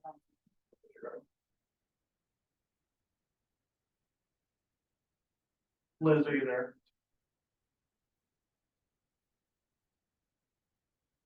what is the recourse if they don't follow that along, Bob? I mean, what is the legal aspect if they don't follow the open meeting?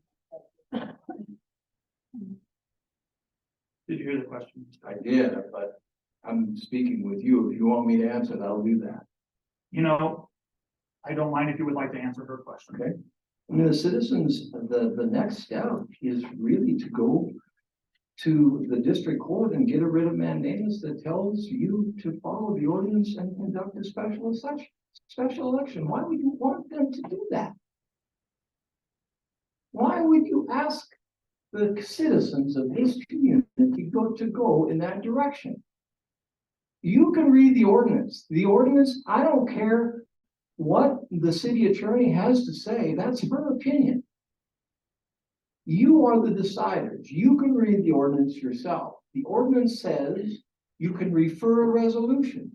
It says the petition doesn't say the petition, the ordinance does not say you have to cite city ordinance such and such. It doesn't say that in the code. It says the petition has to have a committee of 3.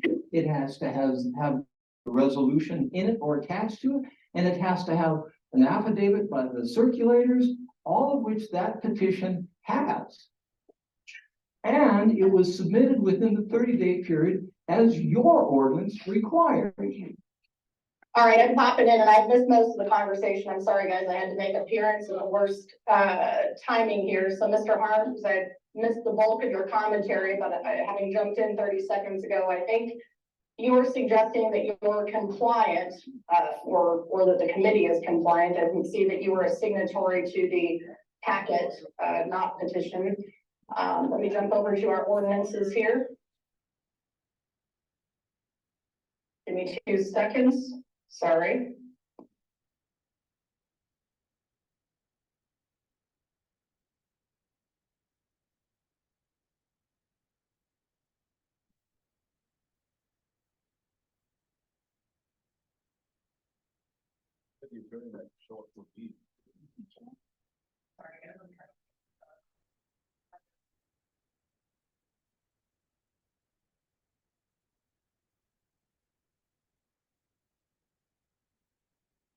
Mr. President, we've heard the city attorney's analysis. You've heard mine.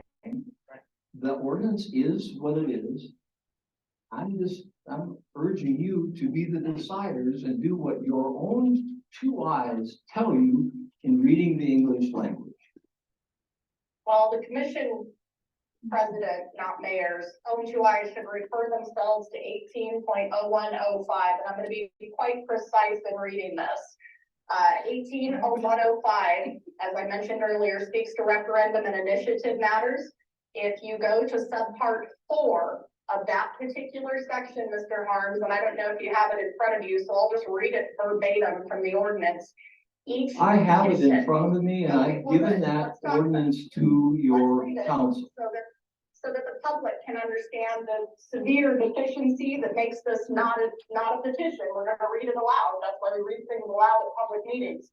Each petition, whether for initiating or referring an ordinance or resolution, shall contain, this becomes important, or have attached thereto throughout their circulation. I'm gonna bold this part verbally. The full text of the ordinance or resolution proposed or referred. Now, the packet I received from Abby did not bear any form of resolution or initiative. What we received, and I think you have it in front of you there, isn't it approximate? I can pull it up in front of me, other than the signatures, it is 1 page in length. It identifies 3 quote unquote committee members and references some action, and certainly not the full text of some occurrence alleged to have occurred on September 18th. Now, for the public's information and interest, the reason that we require full text in initiative or referendum matters is so that the public who is signing off on those arrangements understands specifically what they are endorsing or what they are referring or what they are initiating. Because of course, that would be very important to provoke a special election. Which this petition does. No. Yes, this petition says specifically to accept the 3.99% fixed interest with First State Bank and adopt the $10 million gross production tax revenue bond series 2023 from the community center loan. Okay, I don't know how much more plain that can be. You gotta let people finish, and you have to read the law for what it says. Do you believe that that language that you just quoted constitutes the full text of the resolution that you're Yes, I took it right out of the city or the city minutes. Mr. Harms, whether it's in the city minutes or not, doesn't mean that it's appropriate to obscure matters to the public when you circulate things, and nor does it mean, because it exists somewhere, that when an ordinance requires that the petitioners or would-be petitioners submit that is a baseline Mr. President, minimal rule, I'm and not it is gonna stand here codified, much longer. and it is well known, and there's a good reason for that. I'm not even certain, and I'm not meaning to offend Mr. Anderson or you, I'm not certain that you read the entire resolution. In fact, I'm not aware that a single person The made resolution an open record request for that is the one document. that's cited Not in one. the petition. All right. So is there a motion from the board? Mr. Chairman, can I make a comment? Up to the board, or podium, please. My name's Nathan Jorgensen. I've sat in that chair for 9 years. I've been proudly elected as a committee member of the new committee expansion. And I'm also proudly a circulator of one of those petitions. I strongly feel the only reason that I got on, I don't need any more committees in my life. The reason I got on this expansion committee is because I felt there was no public input. And that's not right. This is a $10 million thing, something this community should be proud, and here we're fighting. Fighting over something that's gonna better this town, and we can't figure it out. So let's do it together, right? So I've sat in 4+ committee meetings. In the last 2, I've felt that we've probably been where we should have started. You threw 17 volunteers. 17 volunteers is unheard of in this town. 17 volunteers to serve on this committee. And these people are from all walks of life, and they are probably the best 17 people to have on this committee. There was 2 of us committee members who gave our opinions that we should hit the reset button. Let us start over as a committee of 17 and put together a proposal to bring to you 5 commissioners. Have a scope, we have an idea. I don't think the majority of anybody that I talk to circulating a petition thinks this is a bad idea. The majority of it lacks the public input. We had 4 days to circulate a petition. 4 days we circulated this petition and got over 260 names in 4 days. That's That's something. Now, I know that Ms. Pendelay has given you her opinion. Mr. Harms has given you his opinion. 264 people. I've never seen a commission chamber this full. All we gotta do is put it to a vote. And I agree that if I was the commission and I felt so strongly that this was the best, that it was the best idea, the best thing to do, I would have signed that petition. If I knew in my heart it was the right thing and we're not trying to push this through. So we shouldn't be scared. All these people want, these 264 names, all they want is their voice to be heard as well. Not put together by a handful of people. But now we have 17 people who are doing an exceptional job. And I think they can do an exceptional job. But it can't be hid. It's gotta be in the public. You just gotta let the people know. Don't be afraid to put it to a vote. I'm on too many committees in this town, and I do a lot of work out of that building down there for volunteer committees. And I know just as well as anybody that it needs to be bigger. Let's do it the right way. Let's get this town behind us. Do it together and build it exceptional. Thank you, Mayor.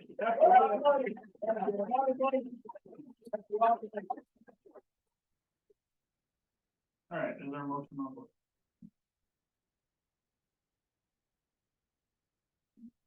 I have a question. Our bond attorney is here. Would you mind coming up to the front, please?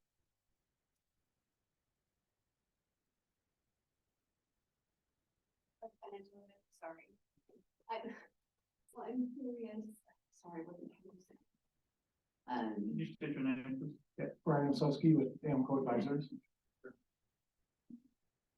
So we've made the motion, we've seeked out this loan, or we have attained the loan.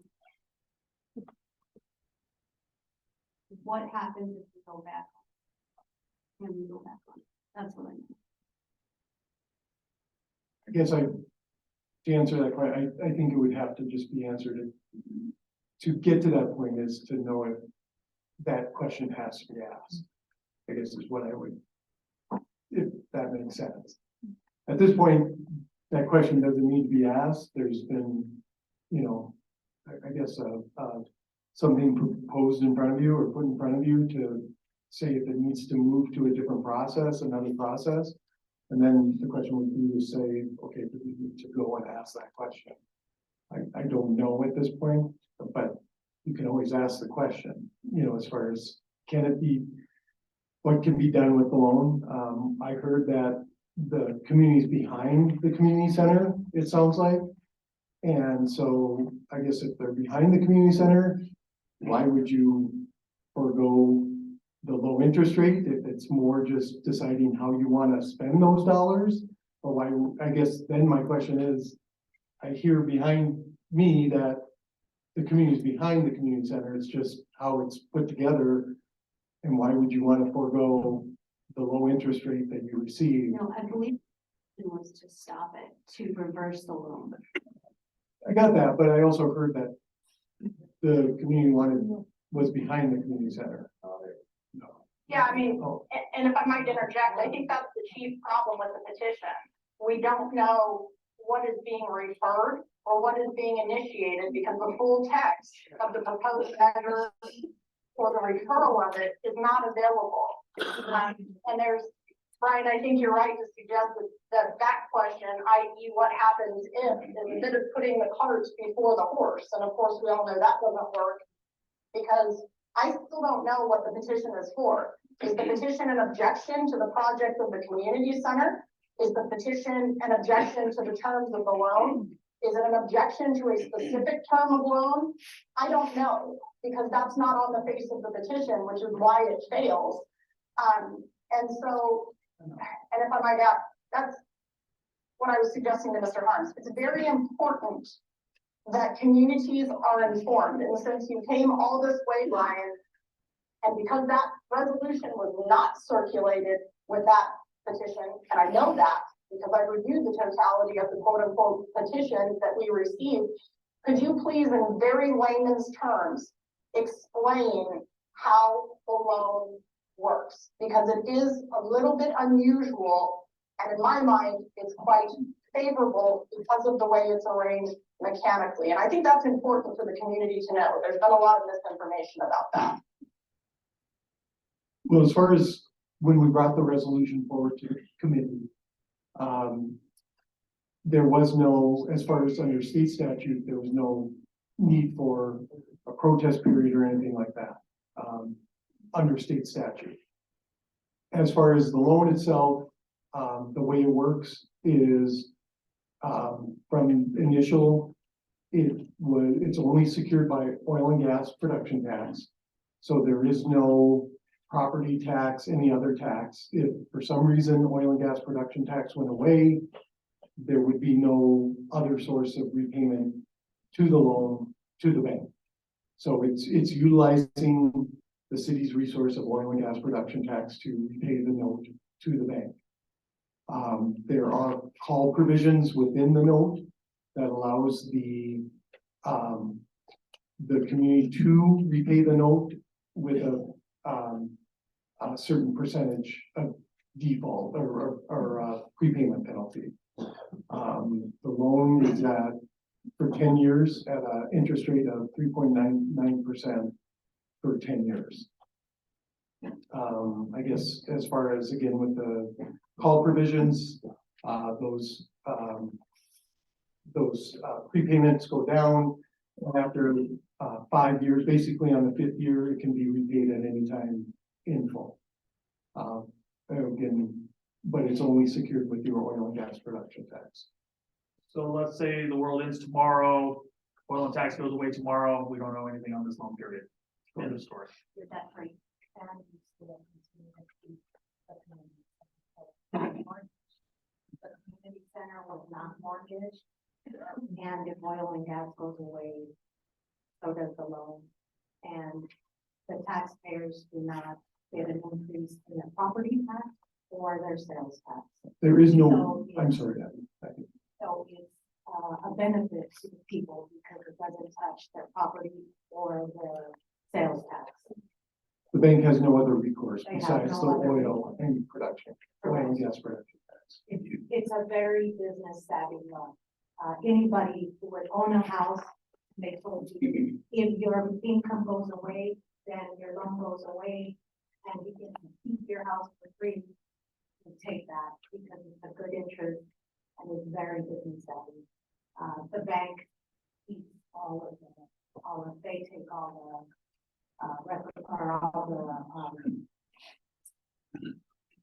Risk of loss. Can I clarify another thing? Just curious, what does the city of Tioga take in for property tax in a year? Approximately, 450 to 500,000. 450,000.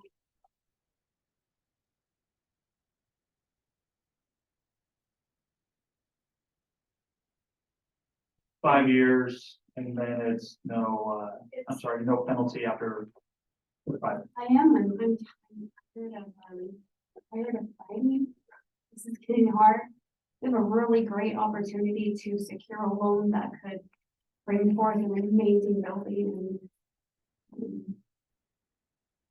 And I don't know how you pass up on a loan like that, but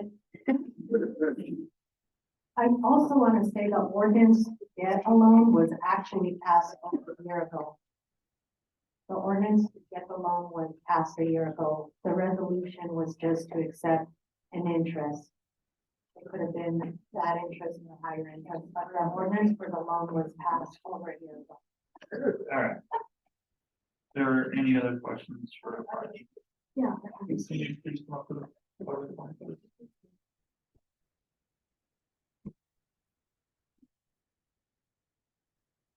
I'm one of the people that are a sponsor of the signature thing. We did this because we wanted the boys. And we don't, and if you maybe would have brought all this stuff up and let the public in on this at first, maybe people's minds would have been changed, but we didn't know any of this. But this is the kind of stuff, if you keep secret, who's gonna know that? I mean, in all honesty, we have put it out. Well, not really, because you know, you close meetings down for people and you don't really let them speak on what they really want. And I sat on this commission for 4 years too. I know it's not an easy job, but sometimes you have to like be willing to change your mind and let the people vote. And if you win, yay, you know, that's great. But if you don't, okay, so that $10 million can use it for something else. Does it have to be for the community center? Does it have to be used for the community center? The long Well, let me interject here. This is what I'm saying. This is where that's why it's important that the full text is in there, because Abby's speaking correctly, and I don't want to misspeak, but I want to say it was either July or October of 2022, so a year ago, more than a year ago, the commission dedicated up to $10 million in bonds. And that presupposes another problem, particularly for the quote unquote petition, because of course there's a 30-day window. That's why it's so important when you're engaging in referendum or initiative process that you identify specifically what you're trying to accomplish, because there are deadlines that track with that. And well, I believe we met the deadline well, it depends on for what this the issue referral. is. For this Is it a referral. dedication of $10 million, or is it a particularized piece of, I mean, that's the problem with the petition. But then the last time when you guys had this meeting, there was a lot of people that were not for it and you didn't listen. You know what I mean? If you had that meeting there, you didn't listen to anything they said, except for the people that wanted it, you know, which that's fine. If they want it, good for them. They should get the vote that they want, but we should get the vote if we don't want it. It's just a fair enough thing. And the people that signed that petition, everyone I had signed, I explained what they were signing. I didn't just throw a piece of paper out and said, here, sign that. I explained exactly what we were doing and why we were doing it, and they all understood before they signed it. And I'm sure the other people that had their affidavits or whatever did the same thing. Because I didn't want people signing something they didn't know what it was about. And I understood it. I'm not a lawyer. I understood it. So a lot of people do understand things. I know we're not lawyers and whatever, but common sense will tell you what's going on. And that's what we feel that we need to look into it. And so that's why. Thank you. Well, to the podium real quick, please, and then we have to get going.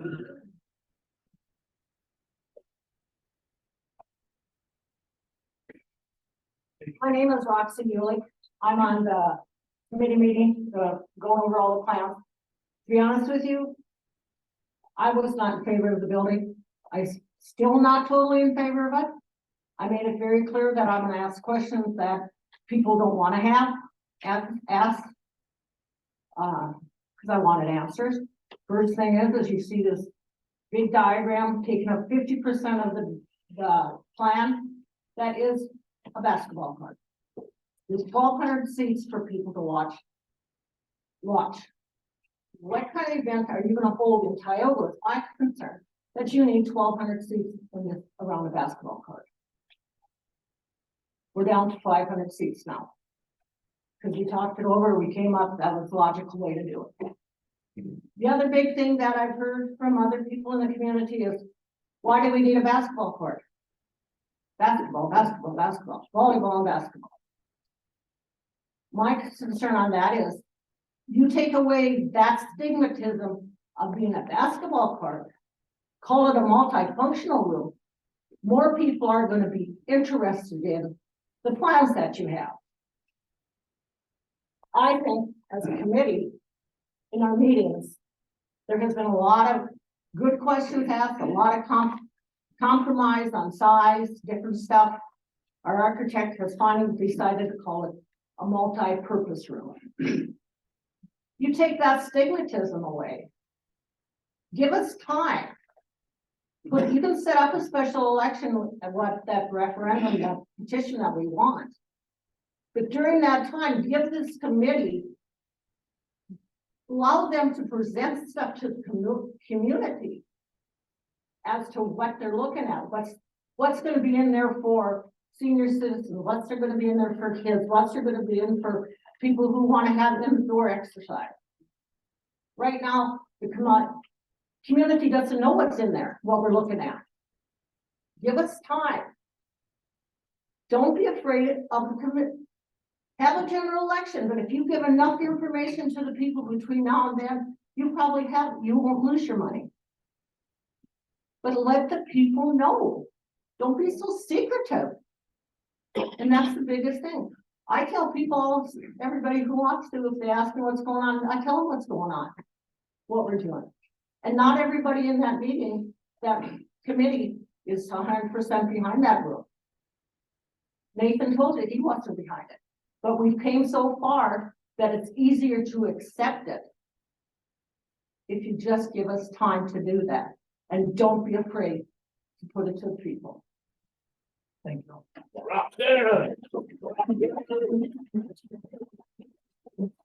All right.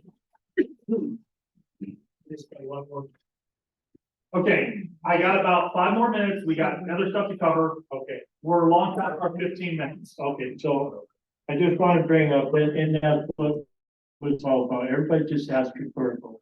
And another thing that we're all forgetting is the high school wants to build a big gym. High school doesn't want to have anything to do with allowing community members to come in there and play. Well, what's that got to do with it? It's a basketball. Property tax paying for that too. Well, property taxes will not be paying for the community center. Well, School, but wait a minute. The city of Tioga could use some of their funding to help the school pay that gym off though. And that's absolutely legal. all right. And then another thing, the DOT was just in here talking about, you know, that roundabout. Right away, all your eyebrows got up and you wanted an input. And they said, yes, they would let you have that input. Let the people in Tioga have their vote also. Okay, thank you. You have about 2 seconds, two seconds, sir. If you can just come up real quick, state your name, tell us what you would like. 2 seconds. Yes, sir. Been a lifelong citizen of Tioga. Has anybody thought it's only 3.99, let's call it 4%? How much interest are you gonna pay the first year on that loan?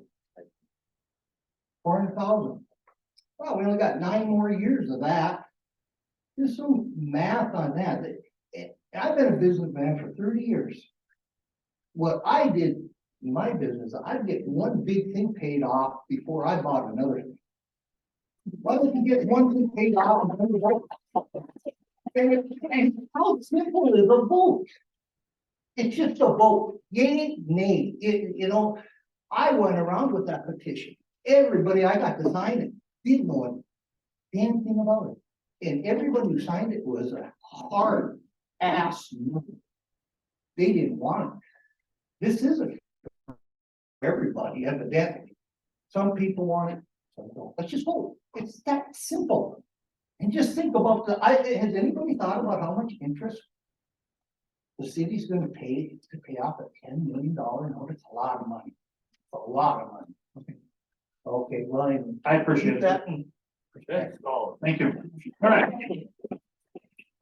We gotta move on. Is there a motion from the board?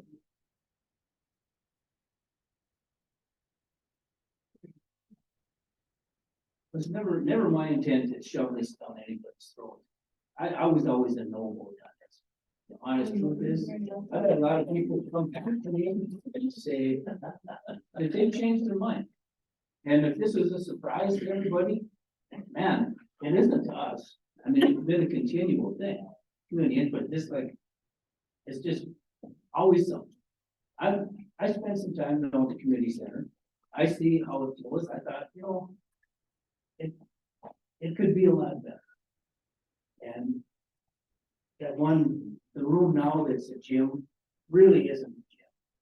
You know, not too. So I'd really like to see. Do you make a motion? Do you make a motion to? But I'm not against having a vote on this. I never was. I think there was a lot of misinformation going out with this petition that is going to affect your tax dollars. And that's why I voted for this bond. You know, it's oil and gas. You know, this commission and commissions before us have spent, I don't know what, 50, 60, 70, 80 million dollars of infrastructure in this town. Can't vote on that either. You know, but we're taking out a loan, it's a little different. But.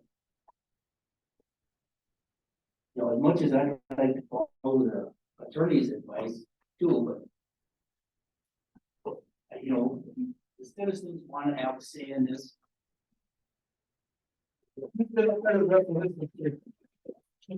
Okay, Makes it up there to represent the city. absolutely. Do you have a motion then?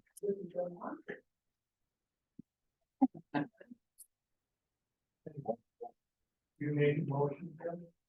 I didn't. All right, is there a motion on the floor? I'll look at it. What's that mean? I will make a motion to entertain letting the citizens vote. I would rather put it up to them. All right, so we have a motion for that to, put it to a vote, a special vote. So is there, what's the timeline on that, then it would have to be certain? So it would be like boxes and like February 5th or. By February. Well, we would have to know what we were voting on. I do think that first we help the guys special election at steady state position that. And I don't want to influence the commission, but. Boy, there's gonna have to be some pretty clear motions to. Well, and another thing, the $10 million is already in the bank, the city already has it, so, That's what I was going to ask, what happens to that money? yeah. So the 10 million, so we would still repay it, it would still continue so that we can.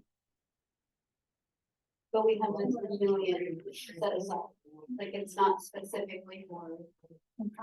We don't have like X amount of time to use that money. No, you guys can use it, you know, the next 20, 30 years.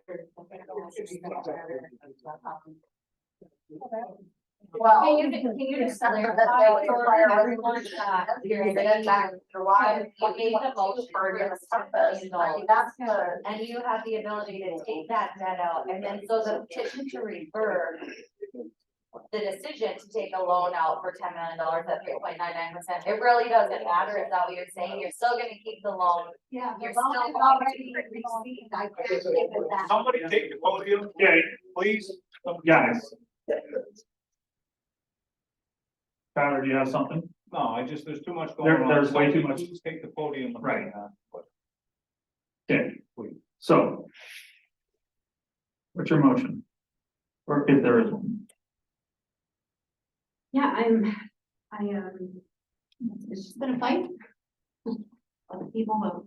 So you have a motion to do a special election regarding the community center. However, we still have that loan. I don't know what we do with that, so, but Okay. if that's what they want, let them vote.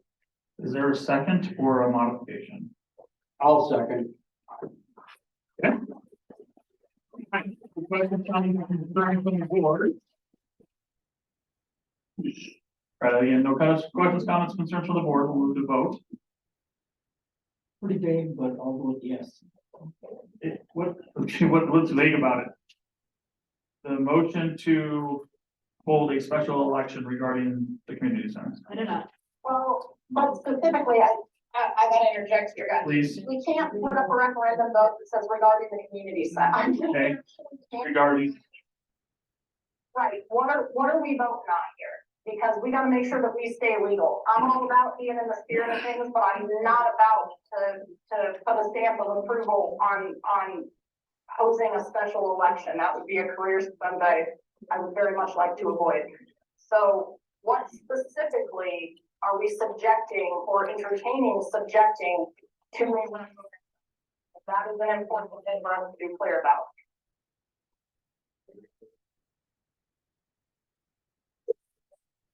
Are you suggesting that we can't hold a special election for the community center, whether it goes to or not? Well, that depends on if we want to follow our ordinances or not, because as we suggested, the vote to approve the community center, in fact, I'll pull up the ordinance for you. Hold on 1 minute. I think Abby has it. I'd like to be precise with dates. When you guys committed $10 million to Say what the the, pursuit of an expansion of the community center. 2 seconds. I think it's resolution number that was and its date. Up here and then. It's a second thing. Hold on. I guess here's the question, because I think, yeah, Wendy Lenz, and I guess part of the discussion is, even if you hold this election and the constituents in the city of Tioga vote not to move forward with the resolution to take a loan for $10 million at 3.99% interest, you've already gone and done the loan. And so then, obviously, it needs to be considered, you can pay it off with a prepayment penalty. And I don't know that that's been shared, what the prepayment penalty is, but is that prepayment penalty less than what, you know, a year of interest at 4% is? I don't know, maybe you could share that, but I think just Well, taking. Brian can flesh that out for you, Lindy, but I'll tell you that I would be shocked to learn that any investor would put up $10 million that they expected to mature not less than 6 years out from the term of their investment, and let you walk away with less than 6 years of interest penalty. Nobody would invest that way. So Brian can give you the particular numbers, but I bet pretty handily that it would be a penalty pursuant to the loan agreement that would meet with the minimum threshold of interest that would accumulate during the minimum maturation of the loan. Brian, you So have the any? answer, the long answer, the short answer to that very long answer, and Brian can confirm me, is that certainly your penalty would exceed 1 year of interest. I can't imagine an investor would make that arrangement for anything less. Yeah. I mean, I don't know, I'm sure he can share the details. The other piece I just want to point out is that we're talking about, like Tim keeps saying, you know, this is not a new deal, but I just want to kind of share the timeline. In December, Jessica made a motion not to move forward with the community center expansion and to just put it away. She also requested to set aside $6 million earmarked for the community center in what she called a Band-Aid, but there wasn't any clear description what that $6 million would pay for.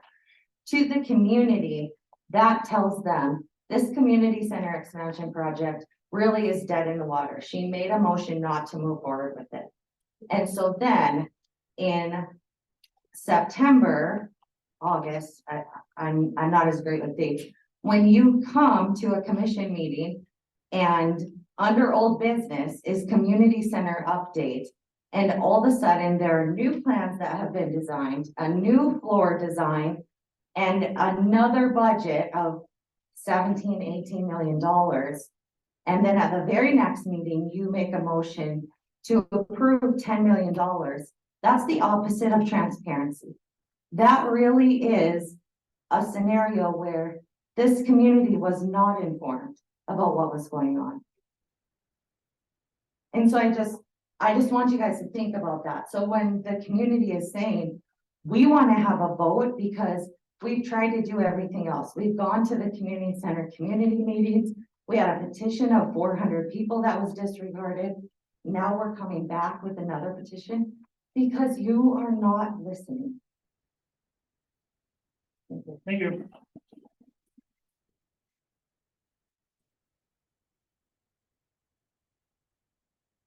just to answer the terms regarding the loan, the tax exempt bond. The first 2 years actually have a no prepayment clause in it, and then after that, it's 3%, 2, and then 1, and then 0. I guess, again, I can't answer what, other options are out there until I know what direction. I think you provided the correct answer right now. Thank you. All right. There's one thing that could use with that 10 million, if you can't think of anything else, maybe we should pay off the existing one down your $3 million there. Well, did you hear what he said though? I did hear what he said. Mr. Harmon. One last thing, please.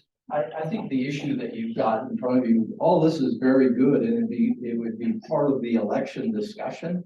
I think the question is what the motion should say, and what our petition calls for is the resolution of September 18th, 2023 be suspended. If you recognize that resolution, that petition, that puts the resolution that we've been talking about in play. That's the motion, that we'll have a special election on the resolution of September 18th, 2023. Then we can have conversations about, well, does it make sense or it doesn't? Those are good discussions, but that's what your motion should look like. All right. Okay, but let's play Bob's procedure out here for a minute. So, because I just want to make sure that, and I'll concede for Ms. Lindgren's purposes, and that's a perfectly fair complaint, and I wouldn't harp on a citizen. The procedural history here and the public controversy has been torturous and enormous, respectively. There's been a lot of confusion. There's been a lot of meetings. There's been a lot of motions. And so I think it's perfectly fair for the public to say we're frustrated as a result of confusion. And, I'm never going to yell at a citizen for wanting more transparency, because that's totally fair. You should expect that in government. Now, if we play Bob's procedure out, here's what I'm trying to get to. And if we follow our ordinances, it's a problem.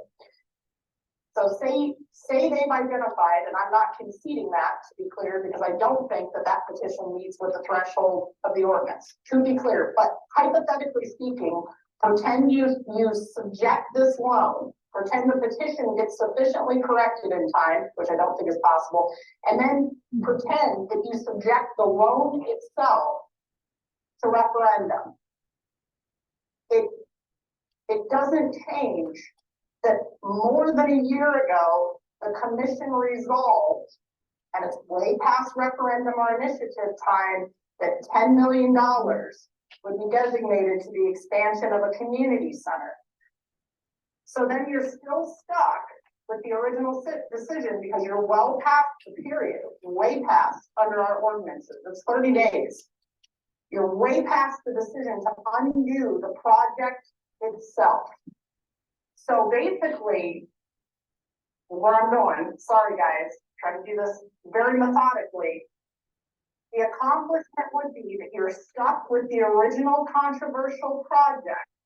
Can't undo it by initiative or referendum, but you're going to go seek another loan with a less favorable rate and pay a penalty to the loan that you've already agreed to, on top of seeking a loan with less favorable rates to pursue the original project which you can't referendum or initiate. I just want everybody to understand that procedure, because that gets awfully expensive. All right. So when did you pick So- the money up from the bank? So, thank you, Mr. Anderson. So, to fix or help us do the motion that Jessica has put forth to do a special election regarding this, how do we need to phrase that? What does it need to look like? Well, I'm not trying to be a jerk to the public here, but that's why the public should have hired a lawyer when they put together a petition. I can't instruct. I just Okay, want no, to comment no, on no. that. It's really fortunate that this commission has legal counsel paid for by taxpayers' dollars to make comments like that. Okay. You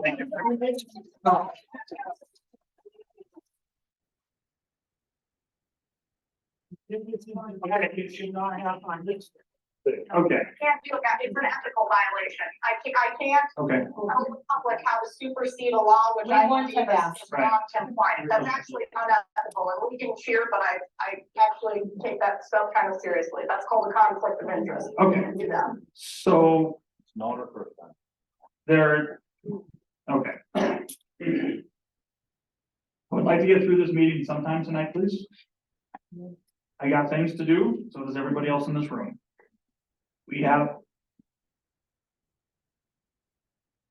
already have a motion on the floor to accommodate the request that you guys have provided. So I'm trying to help you guys here, so let's get through this process.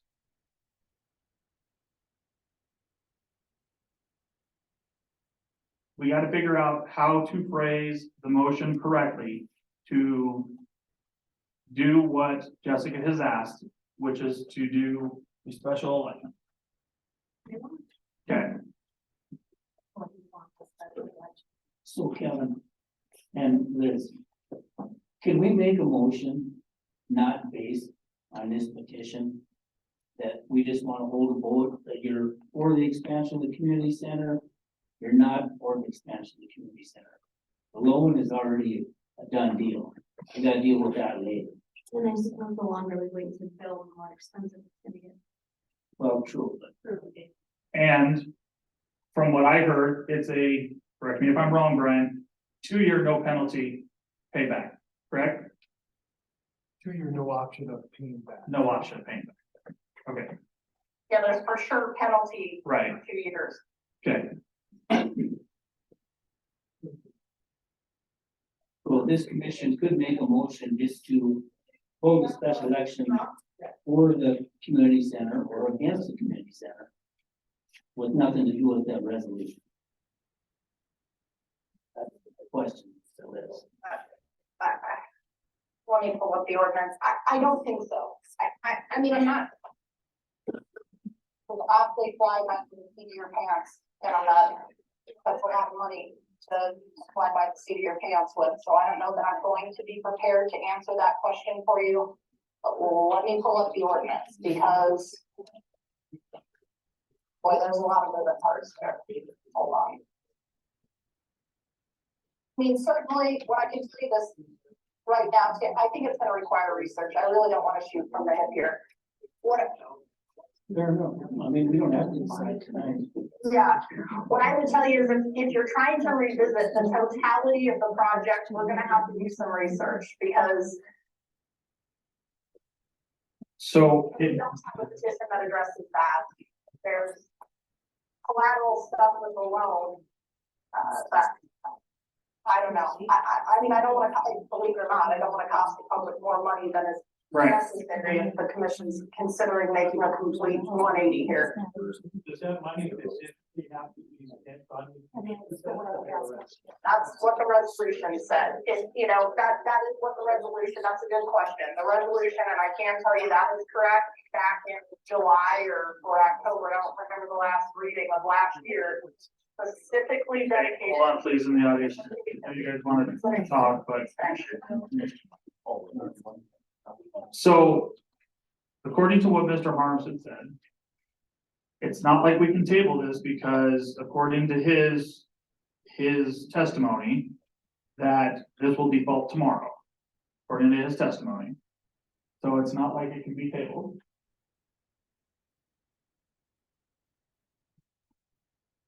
I disagree with Mr. Harms' interpretation, Okay. and I'll tell you why respectfully. That's pretty specific. Under 180105, the referendum and initiative, it's quite plain that of course we got to the issue of the full text. All right, so even if we can sidestep back, I'm not confident that we can. And you hop over subsection 4, it indicates that they have to be filed with the city office within 30 days. Okay. So they meet that deadline at the 30-day mark if the petition is sufficient. And it goes on to say at subsection 6 that the auditor shall pass upon the sufficiency of each petition,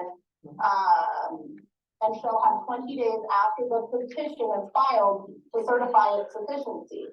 Okay, well, we didn't certify its sufficiency, and we've explained why, because it's deficient the full text, so it's an insufficient petition under rule. So then what happens if you have an insufficient petition? Well, you keep reading the ordinance, and when you notify the committee of petitioners, and that's in quotes in the statute, which we did here on October 19th, they have 7 days for correction or amendment. So what is 7 days from October 19th? Well, if we pull up a calendar, let me do that because I don't want to screw this up. If we don't count, the 19th, and you would typically exclude the day of service, you would have 20, 21, 22, 23, 24. So 1, 2, 3, 4, 5, 6, 7. The deadline would have run for them to correct the petition on October 26th, which is 1, 2, 3, 4, 5, 6, 7, 8, 9, 10 days ago. So again, we kind of run into a procedural problem there. The petition and its insufficiency wasn't timely corrected. They still have an insufficient petition that hasn't been corrected pursuant to ordinance. So it's not really actionable. So, Liz, I agree with what you're saying. I want everybody to know, I do understand what you guys are saying. You guys want a voice on how it's gonna be. The ordinance does state it's for the community center. The ordinance was passed back in July 5th of 2022. So that 10 million will go to the community center. Now, if you guys want to vote on what goes on there, we can word that differently so that you guys can have a vote. But that is what the ordinance says. And that was passed in July of last year. I don't have a vested interest. My kids don't use the community center. They don't live here. They're adults. So I'm not on the commission. I'm just speaking as to what the. So here's how this is gonna work. This young lady's gonna come talk for a second, and then we're gonna take a 10-minute recess because it's been going on way too long. People have gotta go to the bathroom. Okay. My name is Susan Christopherson, and I guess I have a question. Yeah, you want a drink too, sir? You were just saying what the ordinance says and what it states and stuff, but do you have legal background on that? You're speaking legally and you don't have a legal degree. I'm not speaking, I'm not even saying illegal. I'm just saying that is the ordinance that was passed last year. So the 10 million for that loan, because of the ordinance that was passed, the ordinance was never tabled. The ordinance passed regardless if they said no to the loan interest, because what they had before the commission was to approve the interest back then. That's what Wendy is talking about. So I'm talking about Jessica's motion in December, not to move forward with the community center. What's the zoning section that's under 5 under that ordinance? And this is the problem that you're running into with the July ordinance for the community center. It says referendum petitions for ordinances must be filed with the city auditor within 30 days after the second reading. So we're way past 30 days on the issue of the $10 million towards the community center expansion. That's specifically what I'm referring to, just so there's a clear reference to the motion. All right, it is 9:32. We're gonna take a 10-minute recess, please, because people need to use the bathroom.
I'm sure.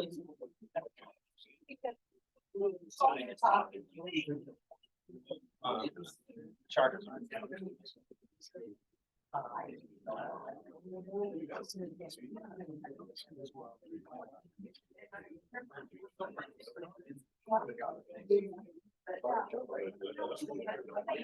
Yes.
Oh, no.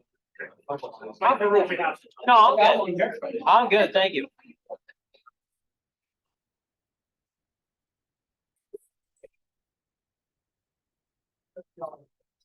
I didn't mean no offense. I was just like, I was gonna say it. All right, so it is 9:42. We'll get this going one more time. All right. So we're gonna start this meeting again. And during the 2-minute break, I was asked by a couple of people to make sure that the audience keeps their voices down. It makes it a little bit difficult to hear what the commissioners are trying to say and what the people at the podium are trying to say when we have 100 people talking. I know that's exaggeration. So anyway, if we can try to do that, I would greatly appreciate it. So now let's go back to when we were. Hi, Mr. Anderson. Okay, I heard, oh geez, and then, come on. Oh my God, this is the last time. Are you sure? Maybe. So, okay, no, you I said know. so, I'm gonna hold you to it. So, okay, so I heard some concerns about the $10 million loan. You already took it, you're stuck with it. It's a 3.9% interest loan. What's wrong with that? You know, you could use it to pay down that existing one, $3 million. And the rest of it, you could either put the whole 10 million in a CD and draw more than 3.9 and use it to pay off that loan, and you'll make money. Well, we can't though, Bob. I mean, and I don't want to be contentious, but that's why these things are memorialized in like a 20-page loan agreement. I agree with you. It'd be a perfect world, right? If I could borrow 3.9% money and throw it in the CD at 5%. But that's not how the loan works, and that's not how oil and gas proceeds work. They're allocated under state statute for specific purposes. And so while I agree with you, and while there are 1,000 philosophical things that I hate about government money, there are rules that attach to it, and we can't break them. So we can't put the $10 million in 5% CDs. That's not allowed. I guess my Under the next current law, question is, when did we actually pick up that $10 million? And when did we get that in our account? The Tioga City and Tioga. I believe it Right. closed on September 28th. 29th. So after stuff was completed. Okay. I'll just comment. Can you get back over here, please, so everybody can hear you? I greatly appreciate this. It'd be great if you could, but the IRS does not allow you to issue debt and earn more than your bond yield. Otherwise, they will come audit you and ask you to write a check back to them. You can earn your bond yield, so you could invest the money and earn what your bond yield is, but you cannot earn more than that. Can't earn over it. Okay, so we already, You keep it at 3.99%. As long as you don't make the interest on it. Cannot make more than the bond yield. Right. Okay, so it'll be a foot, okay, it'll be a foot. What costs you that? really quick, sir, please,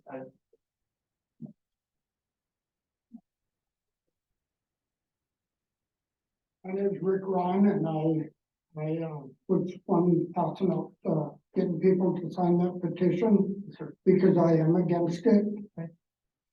I'm telling you guys, I don't care what a lawyer says or anything, you guys know that there was 260 some signatures from Tioga that signed that lived in Tioga. I hated going around asking people to sign that.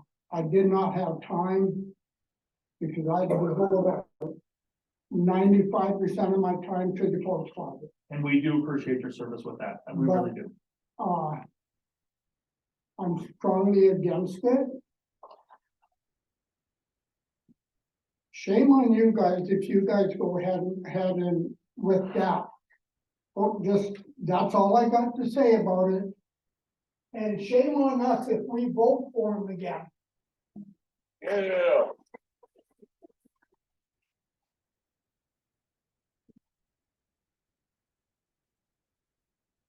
Can I make a practical, sorry, I'm not even watching Zoom because I'm speaking through my phone. Can I make a practical observation here? And I agree with Kevin, the meeting has to end at some point, although I realize there's a lot of money and a lot of contention on the line here and a lot of ins and a lot of outs, but and I bestow upon Wendy, and I appreciate it, the fact that I think she's sort of a de facto community leader, and so I do actually take to heart some of the things she said. So I just want to reiterate those because there might be a solve here that's a little less complicated and a little less perilous.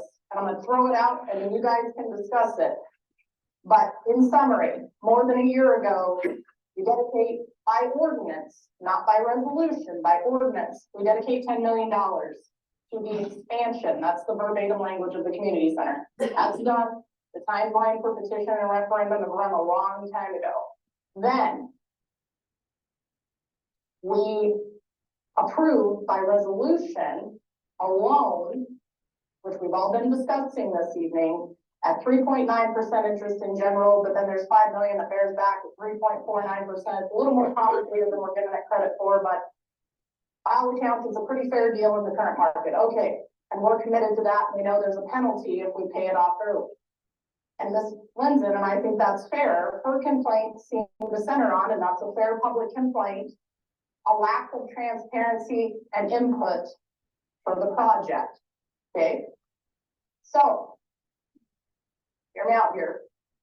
If the entanglement at its core is a lack of public input, rather than putting ourselves in a gigantic legal and financial bind, given where we're standing, is there some form of consideration or authority or composition that could be given to the committee for the community center to engage in other and further design and community input that would allow the community to air its position and participate in the process without tangling us up from a legal and financial standpoint? It seems to me that's a possible fix here.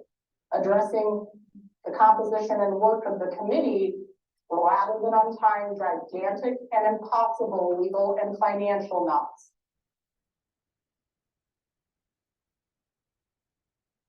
All right, Mr. Zucker is at the podium.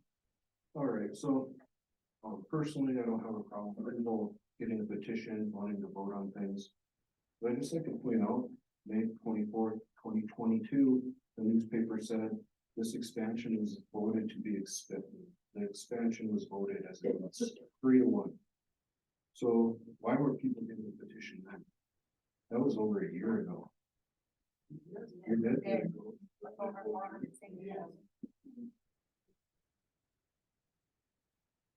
all I have. All right, so. Hold on, okay.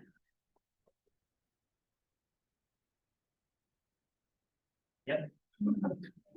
Carry on. Okay, sorry. No, you're good. So. There's already a motion. And a second. So we have to address the elephant in the room with that motion.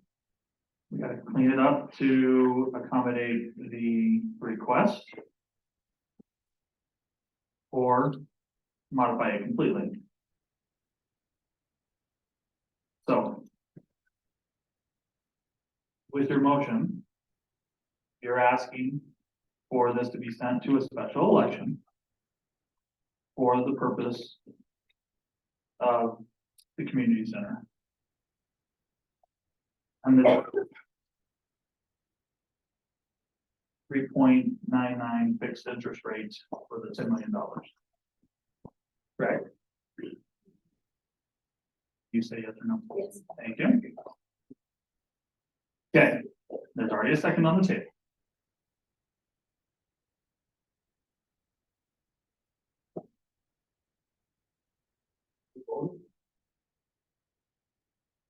That's where we're at this point.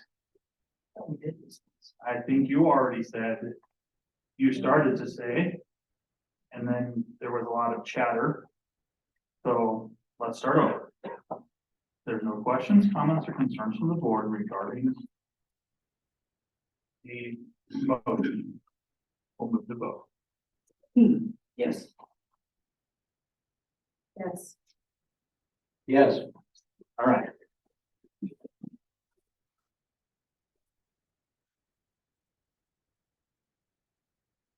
What do we at? That one? It's okay though. All right, new business number 14. Estimate for electric and insulation on a shed. So you guys approved an estimate, last commission meeting, for a shed that would house, the side-by-side dispenser. On that estimate, it didn't have electric, so, and insulation. And the cost for electric and insulation on that is $9,052. I'm seeking approval for that. I'll move to approve. All right, is there a second? Second. All right, with the motion and a second to approve, no questions, comments, concerns from the board, we'll move to vote. Yes. Yes. Yes. All right. The next portion, will be the number 15. The executive session, Liz? Yep, we have to, follow protocol, so, we have to announce prior to a motion to enter executive session. Want to get to the correct sheet of paper here. The items to be discussed, as I'm sure the public knows, we cannot vote while we're in closed session. If there's any need of voting, we have to re-enter an open, session, which we will certainly do and make any votes that are necessary. So as I stated at the beginning of the meeting, I'll be asking the commission to move, second, and approve a motion to enter into executive session pursuant to section 440419.1 of the North Dakota Century Code, which encompasses attorney work product and attorney consultation. Specifically, the items to be discussed in executive session pursuant to that section will involve number one, the authority, manner, and nature for a prospective bid and or purchase of certain property located in Williams County, North Dakota. And I'll note that falls within the executive session parameters because it affects our negotiation abilities. second item would, address current, adverse or litigation matters pertaining to, the Northeast Reconstruction, project, or if I think I have that right, I keep calling it Northeast, but it's the Benson area of town. I have some attorney-client updates, regarding the status of known adversarial action or claims, which again fall under the statute. And number three, we have some, attorney-client talks to have, then affect our negotiation position with regard to a prospective annexation within the city. So those would be the three things we've discussed. And if the commission so moves, we'll enter into an executive session to accommodate that. All right, is there a motion? I'll move. Second. All right, with the motion and a second to move into an executive session for said, attorney work product and compensation. No questions, comments, concerns from the board. We'll move to vote. Yes. Yes. Yes. All right, we're gonna enter into that and we will be back. Thank you, Robert. You did close this session. Sorry, guys. I'm Chuck Stewart. I have a couple of questions of a couple of different things. What's it regarding? Josh Nelson was here and he was talking about the police training facility up by the Tioga Dam, which where the demolition derby is. And I would like to know how the Tioga Police Department gained ownership of this property and able to close the gate and lock it. Whereas that is Tioga property, Tioga City property, where the demolition derby is, and it is such an Larry knows. They train there, but that's okay. But they close the gate and they lock it 12 and 11 and 3/4 months out of the year, and then to get in there for the demolition derby is an issue for us residents. And then another thing, this roundabout that we got through across this over at 40 and County 10. A roundabout, you know, just because there's roundabouts all over the county, doesn't mean we need one here in Tioga. That's the DOT, that's not the city. Right. Yeah, but once we get it, we're gonna be stuck with it. So they, like, well, we're all gonna be at the public hearings, right? Yes, yes, sir. And then input, as far as my input, I'm feared that we're overspending. We overbuilt all the way down Willow Street here and then First Street, and now we got, I'm just being an old school Tioga resident. I'm just afraid of the overspending that we have in our sites. Okay, I appreciate it, sir. Okay, so we're gonna close this portion and enter into our executive session. It is 9:57. Thank you, Chuck. Yeah, I'll make a motion to close the session. Okay, for a second. Second. No questions, comments, concerns from the board, move the vote. Yes. Yes. All right, so moved. 9:57.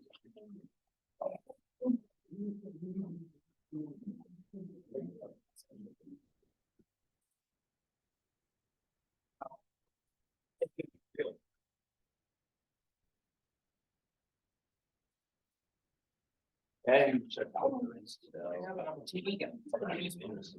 All right, just a reminder, it's not arranged, but when it comes to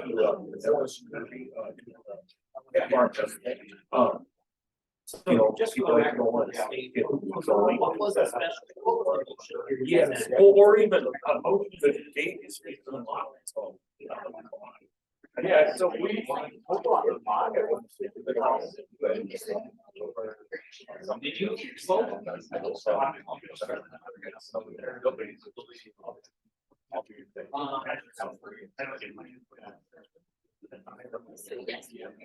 As of right now. So it's 2014 was a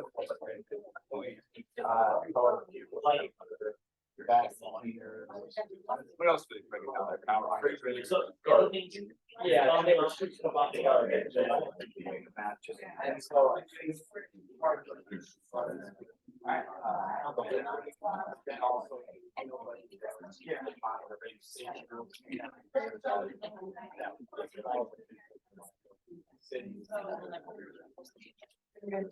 I have an issue with the recreation bill. Should be able to But my main concern is,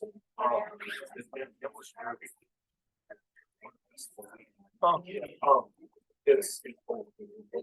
Well, I should think so. So the walking sort of there's it's very, very close.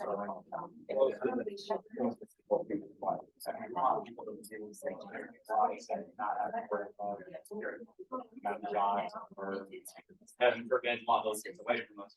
So our intention, our overall goal is to improve our. Does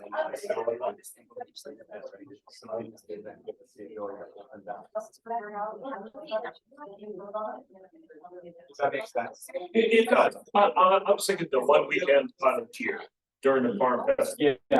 When the demolition derby is going. And we certainly want to accommodate that. I understand.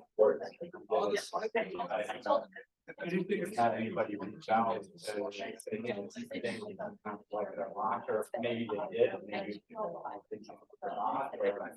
Well, we really didn't know who to call or. Yeah, I know like last year, somebody they turned in all the demolition derby flags. We actually got those. Year, so demolition derby came back around again and we dropped them. Well, that was just your job. It's probably a fake, thank you. It's not, but you know, we want to work with you guys, not against you. It's important what you do there. That's for us. And at one point, you know, one of there. So we want to see that. It's one of my holidays of the year. You know, farm festival. But if just not have a lot Saturday night. I can understand it being locked, you know, the other, Chuck. Yeah. The phone call, actually, if you call it, like, number 664-2514. It's like option 2. You're getting on, so you'll get a dispatcher, you don't have to go to the car. And that's appropriate, that's okay, you know what I mean, that goes stuff, but if it's something where you want that people what do you say, 6 o'clock the night before? 6 a.m. on the day would be, 6 p.m. of the night before would be even better. That's what your staffing looks like. Yeah, well, and I mean, it's not, controls there, that's not what we all do for people. It's all up to you guys. So, do you have a phone? So then that way, if we put around this time, I'm sure for deposition, say, hey, so and so, I'd like to.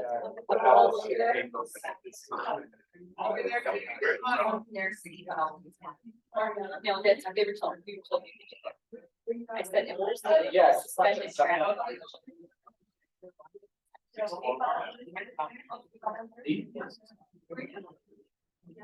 I'm like, go by it, walk our track, look around, cats, basketball thing. Yeah.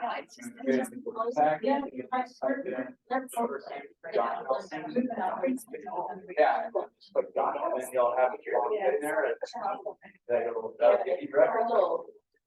Yeah. No, I don't want it to seem like, I get that what the image of a closed door looks like too, and I don't want you to feel that way, you know what I mean? Because I just work with. Yeah. I don't. No. Okay, Josh. No, that's fine. Yes. We're not ready to do that there yet. Yes, I can see. And we'll put it in there. I was told you that it was a full blown out. There we go. So I'll say Josh. Seems so much. That work for you? Yes. Absolutely. There you go. That'll then help you remember which Josh knows you get. Yeah, one, yeah, it's, there were 6 in my graduating class right there. Actually, not my graduating class, but my freshman high school. You know, that's a good idea. Background. And 2 of them had the same knowledge. Other things, so that's easy. Yeah, it's good area. Yeah, it's double here, but it's really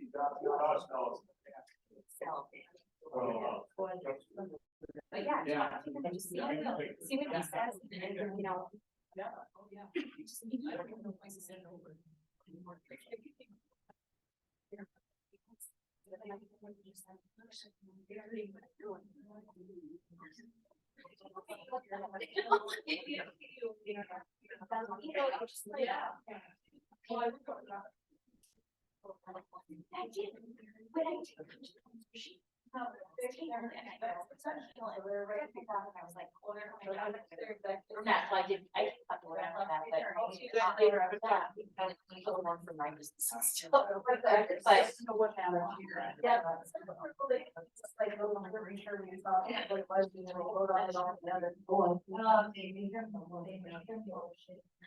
Yeah,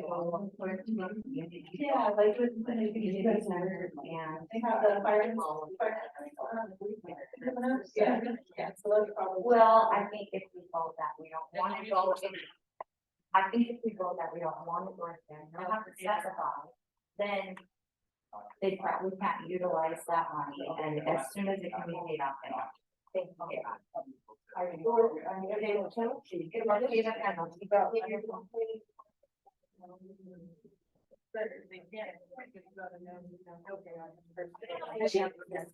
We're putting out some oxygen.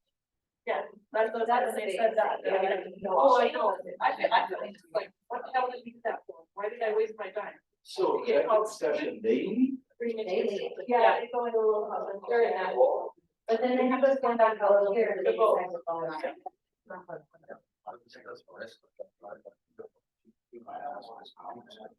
Well, I didn't even, you know. Yeah, me some comments or what I said. Oh, Yeah, she. Yeah. What? Well, because you shaking, you was talking been there. Well, that's only, that's, you had really good. Good job. Thank you. Yeah, right. No, that's. It takes a team effort, but it's like. Like, do you think they finally heard us? No. No. They didn't know what to do. Yeah, I didn't hear anything, but I'm gonna take the vote. I just can't believe she said. No, your committee should have cleared their own. Hello, we have one. I can't believe that. I'm doing that. I'm like, oh my gosh, sending. Oh my God. Yeah. That's the teachers kept.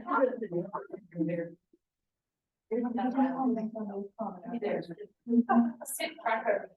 And they do have to try to decipher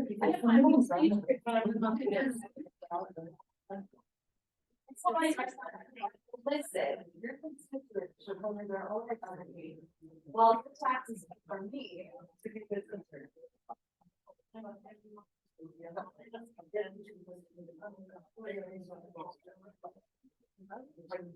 She just.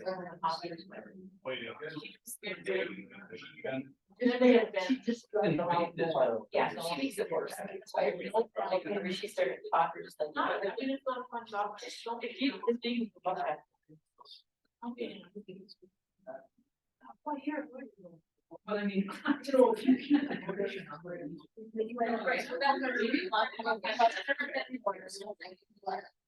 Never been in the.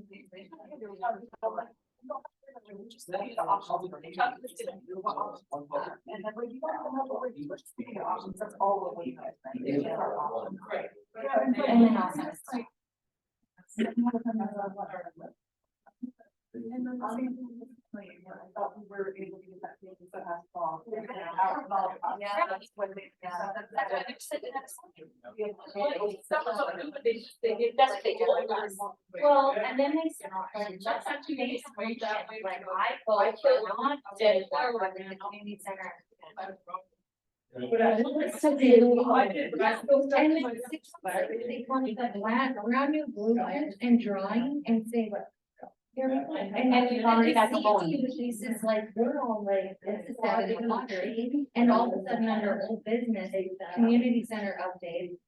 No, new community center proposal, we've already redesigned a new expansion, I don't know who did it, and we're voting today. And I literally sat there going, you said, you gotta be kidding me. I thought it was interesting that it's, no, okay, we're voting to approve this $10 million bond. He wasn't here. Oh, we already have it. You know, like, right after, right after for it, but this was, what, I don't know that she be better than done with her next. I don't know, she was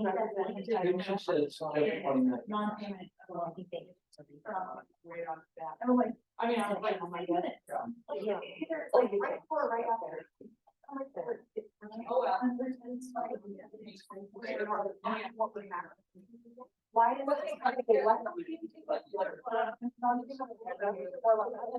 Yeah, what's the interest? Exactly.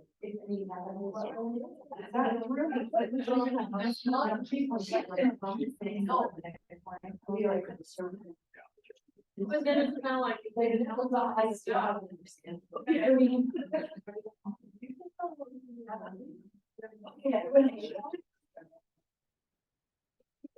Oh, no, that's fine, well, I would actually, I said, you know, you're telling people they're gonna give us $10. Not these are ones. That's what he said. Yeah, that's what he said. Then you go to the, take the court, you're gonna lose whatever you have. So that, nobody takes money for those, maybe I'll have one.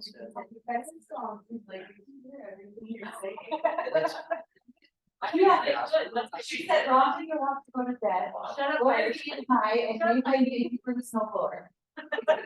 Heidi, Oh, Heidi, shut up. That's what I tell everybody to shut up. She called and she said, just so you know, you guys are still on Zoom, you can hear everything.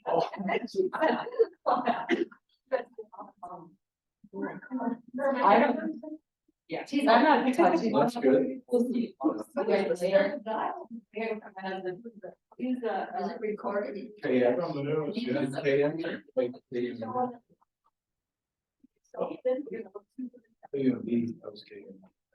Oh, was he? KX on, KX is up there, but they got a lot. Yeah. Oh, well. Will they put any plus on there?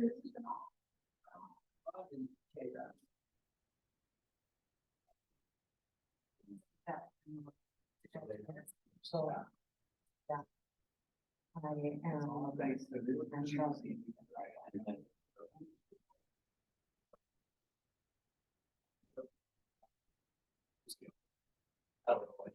I didn't see his.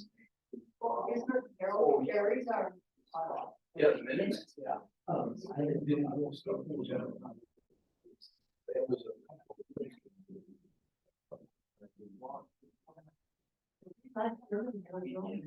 yeah.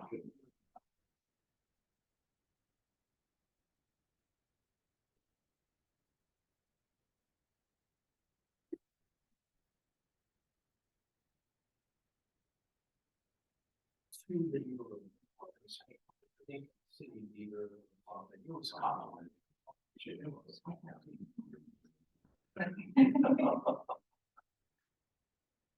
Well, good night all. Well, thanks for what you did, Nathan. Appreciate it. It was very. Remove some head with it. Like you said, I need y'all to shop a little bit more at Ace, cause some might back down. Okay. Hey, by the way, do you have those electric winches people put on their Jeeps and? I don't know. I bet now. Now. I'll be in good time. Okay, well, I'm gonna go. Where you going? I'm thinking, but it's tomorrow. I'm gonna try to go and take it for a couple. I'm gonna go northern Minnesota. Oh my gosh. Yep. Where's the doctor? It's in Minnesota. Yeah, for your mom. Yeah, yeah, but it's a little northern. Yeah, yeah, so, you know, I know you're just want to be over there. Yeah, well, that's good. No, that's good. That's good to be at those meetings. So you have, and you can advocate for them a little bit too. Yeah, what you did, that was very good. For you to be here tonight. Oh, yeah, Oh, yeah. man. But that deal with the mother, I remember when my mother was diagnosed with breast. You know.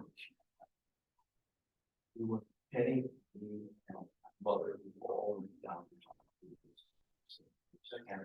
She was going through the options, you know, maybe if, you know, surgery. Nobody's down here. Okay, so I think Penny and I heard that. Wow. She was putting her foot down.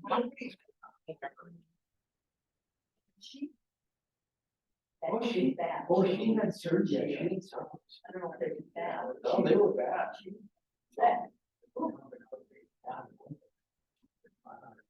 I would want to surgery.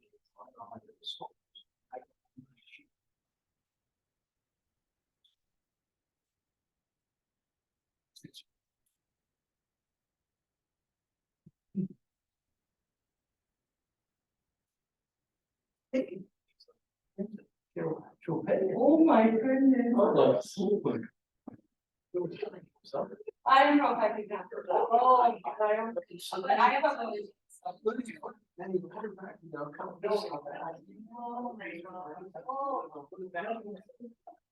So is this something serious? Well, we don't know. We don't know. But good that you're there to Yeah. hear her and advocate. Well, she can advocate for herself. I'm just there for this. Yep, that's good. I'll tell you what. Yeah, I love that one here. She get out in January. Yeah, I don't think about it. She's young then. Well, I always tell people, I said, she can jump circles around me, I'll be.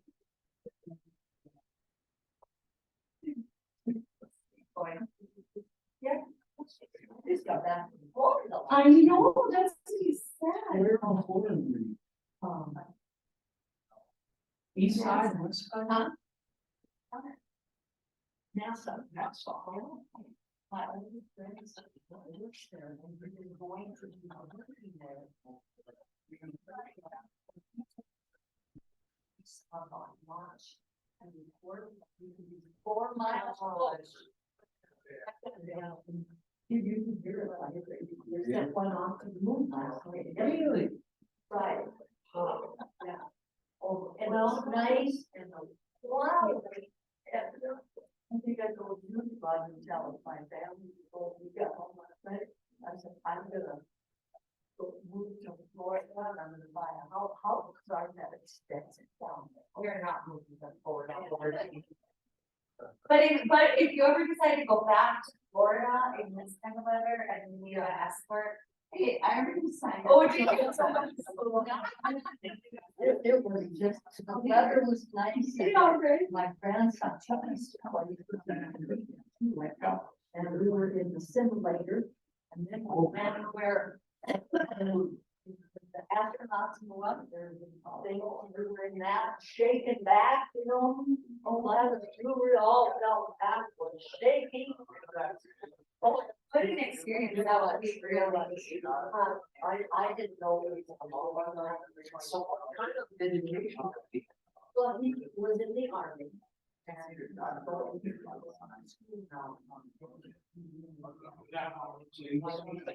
Chemical engineer? No, electrical. Oh, electrical, sure. But- That makes sense too. Yeah. And also, I water it. Couple thousand. But he loves it. How old the young man?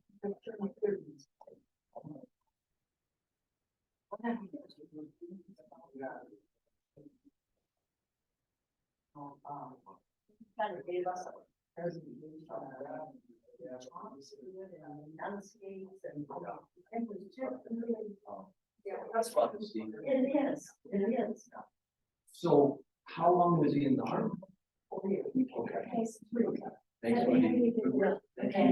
good luck on your trip. Yeah, thank you, I appreciate it. Yeah.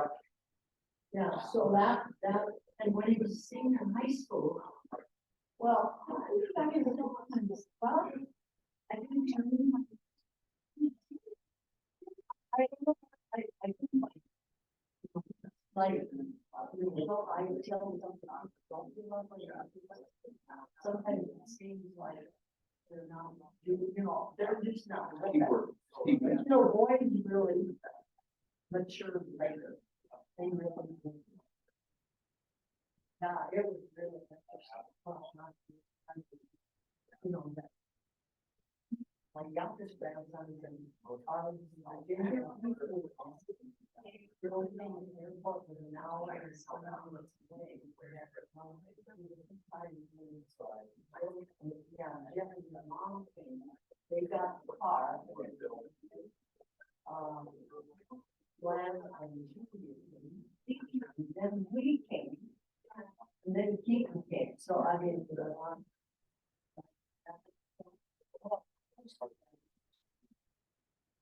but I said I'd have to pay off my loan in a couple of years because I'm older, you know, I can't take 20 years. Well, I don't you know, sorry. Yeah.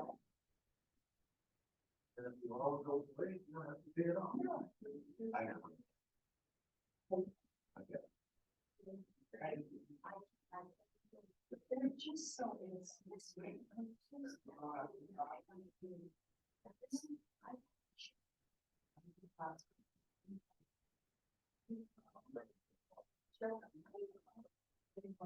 I don't know if you guys caught that at the last presidential debate. Bergen was on the other side.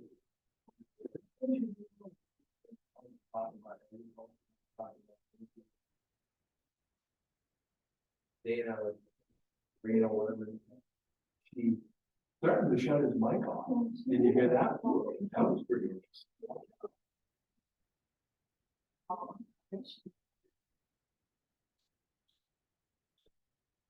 Well,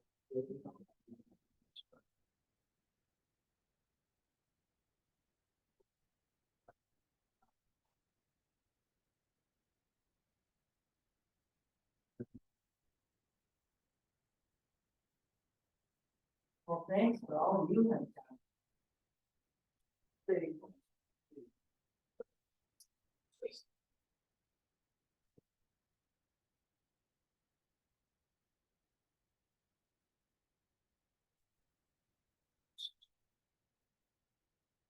meeting notes.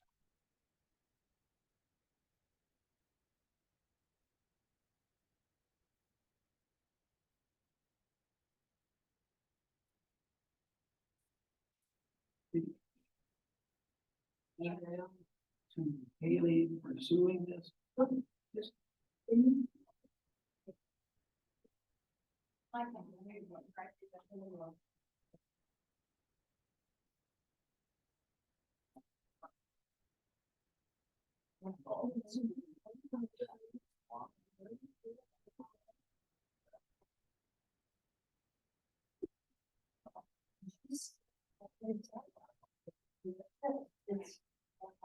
It's like, you know, we need to do it now.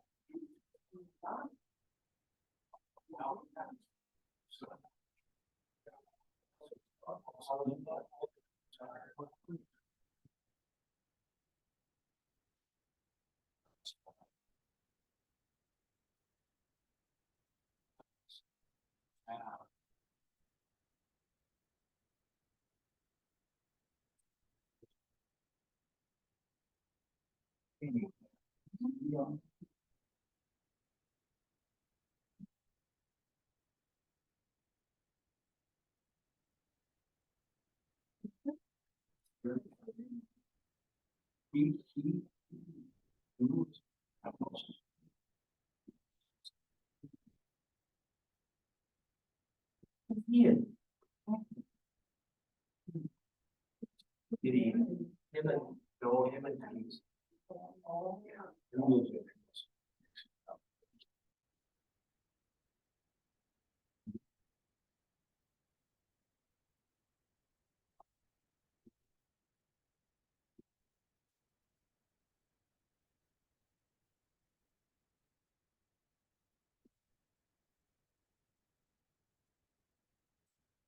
Well,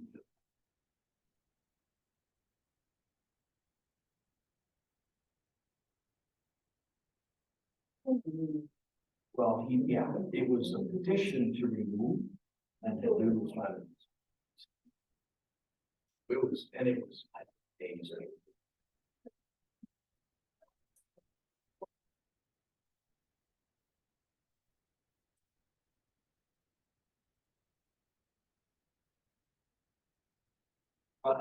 Yeah, but I think.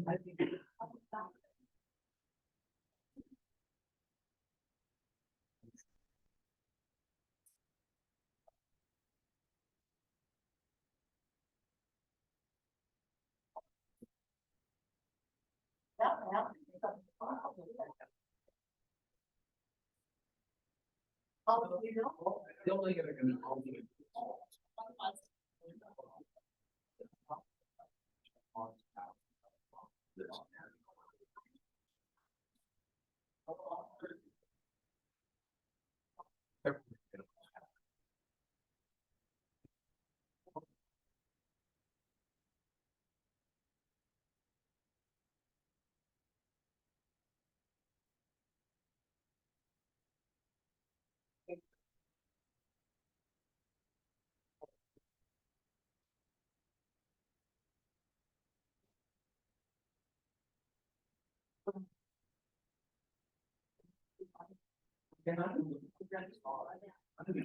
Really?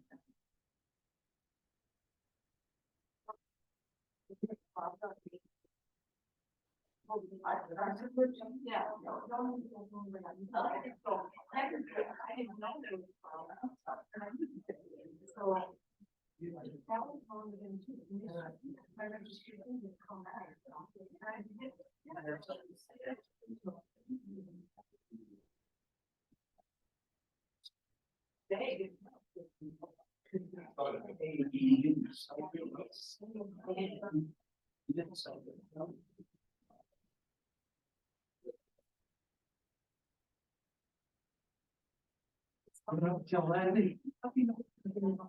I couldn't take it.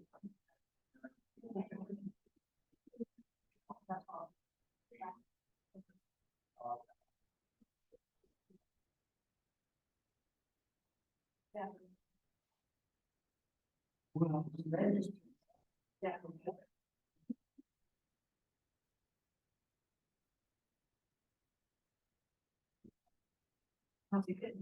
He didn't even see it.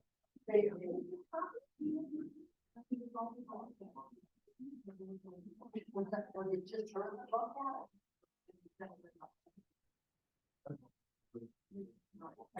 I think I'm gonna say something.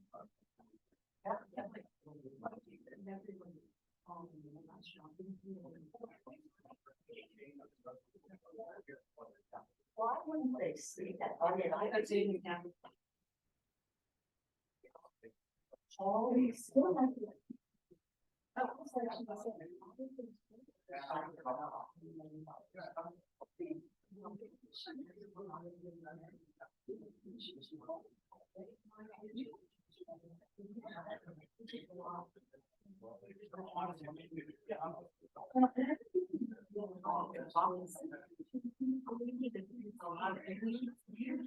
Yeah, and then I would also. 2014, I got out.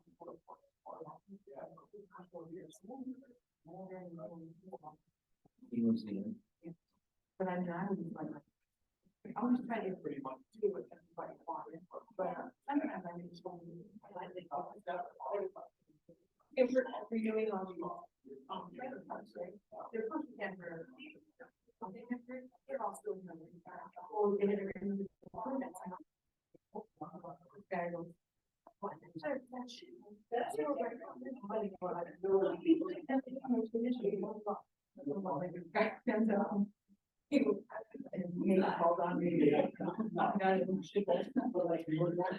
And then I said, yeah, Nathan and drink. I said, oh, I'm sorry, I probably should have worded that better, not apologize, but I apologize to him, but yet I'm like, but it's true. And it was one. Everywhere kids, yeah.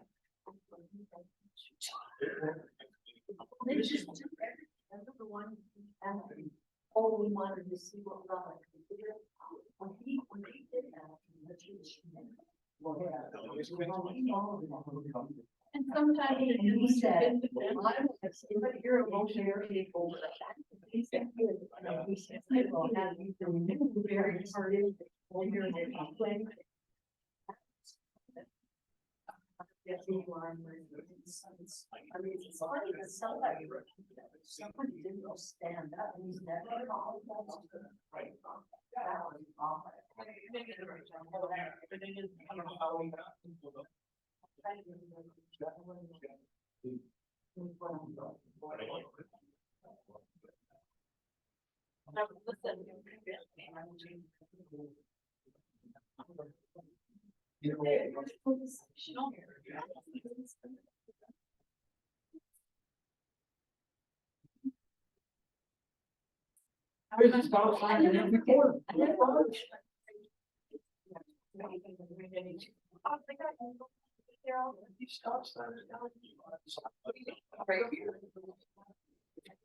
Yeah, they got one on the corner.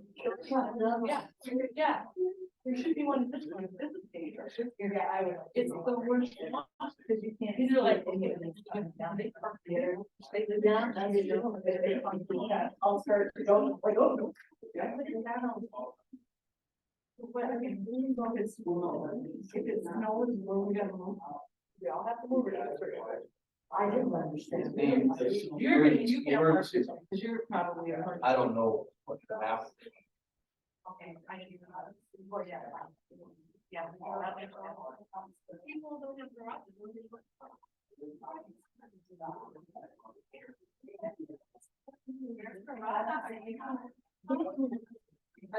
garages. That was that dog.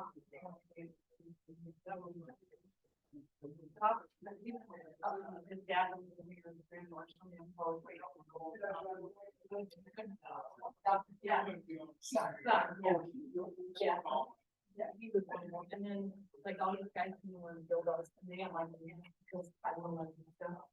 They're supposed to build same playground where. I'm like, oh, she's here, I just get them all the time. But nobody else got me out, so, I'm the only, I'm the only one that like standing up there and stuff. I didn't realize they forgot that. He sure did a good job. Yeah, he was actually, I think I was under him for like a year and then, but he made his decision. And, during the boom, that was. And then he left.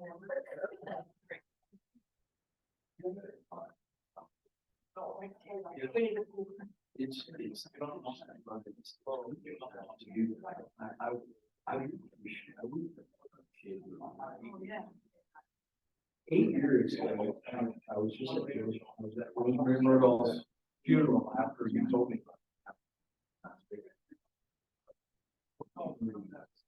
Just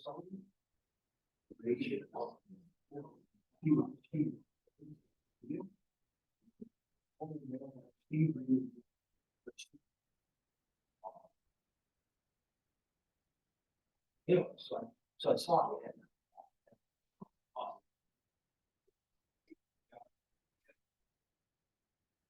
8 years. But here's where.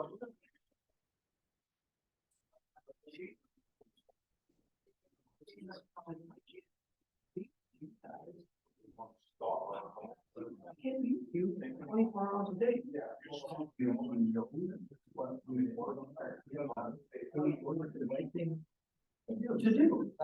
do.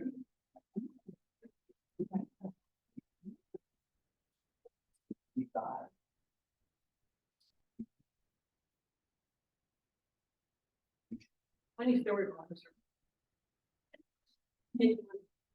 Come for the break one year. Oh, yeah. On here, talk to you, he was a, go through the uniform on. He walked up there, I got pictures of people there. He walked up to her, like, shake her hand, and she could look at him, like. He was like, oh my God, daughter here for crying out loud. Can I have a picture? She said, no. Oh, really? Oh, God, we enforce it, in the color, she's not smiling at that. If you want to- Each, you got a picture?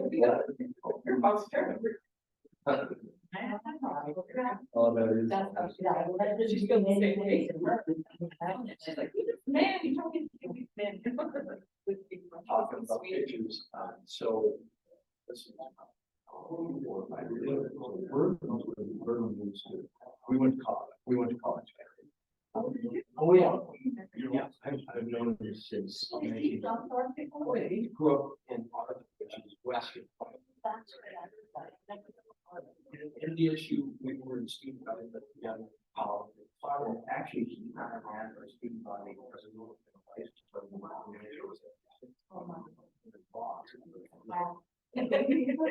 But there's a great poster of this, 1976, of course. So he moves.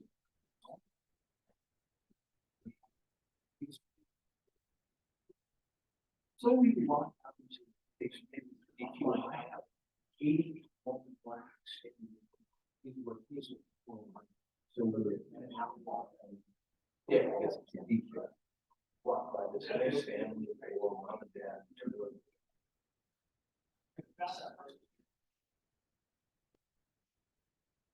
So then we just move there.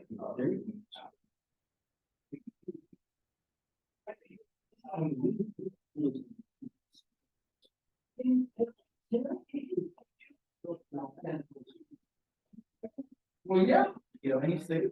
That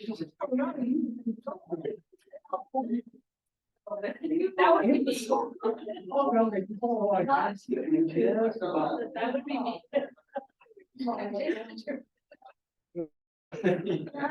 Yeah, what do you think about your friend?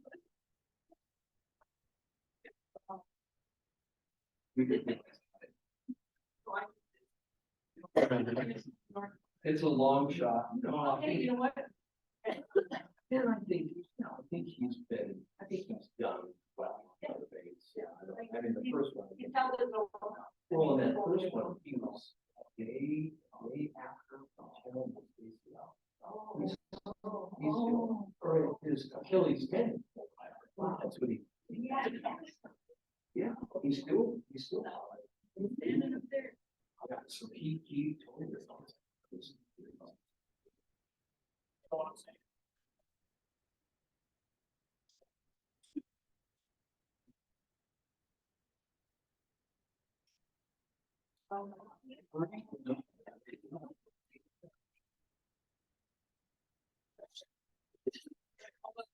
Yeah, I'd be like, oh my God, it's so much pain, and I gotta answer my question off on the phone. When I'm not in pain, we don't know. Well, hopefully they'll make that. Gotta try it. Yeah, that's okay. Oh, yeah, that was, because that was. Oh.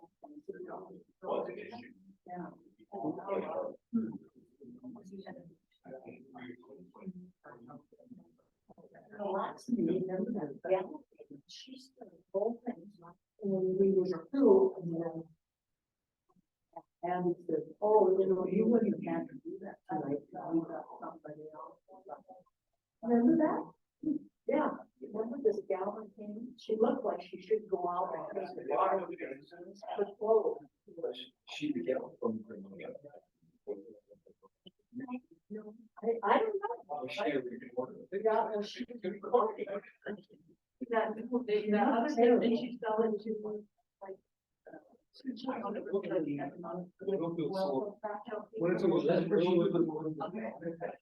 They're. Yeah. A wonderful lady, she's. Yeah, I don't know. No, yeah, there's not. Good, well, that's, what's it? Yeah. Just. Yeah.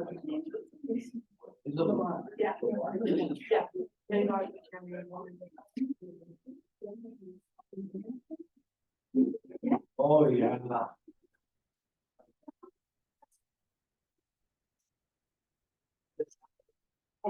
Alan, yeah. Yeah, I give it. Oh, my God. Change. Then we all work for 5 different years. Man, that thing.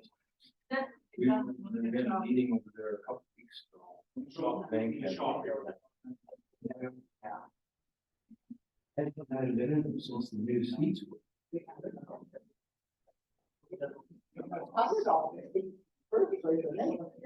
Really nice. And these things. Once we have now, we're all mixed. For a short period. Yeah. But there, it's nice. And then how they did you get the concession? Yeah. Yeah.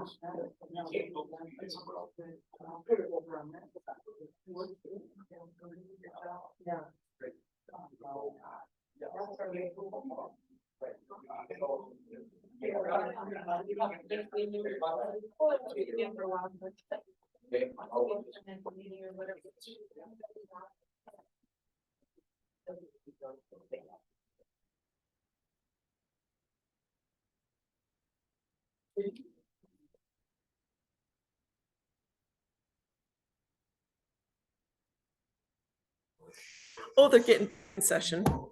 Are you online? Okay, jump on. You're gonna love this. Okay, bye. Garrett, they're back online. They're back.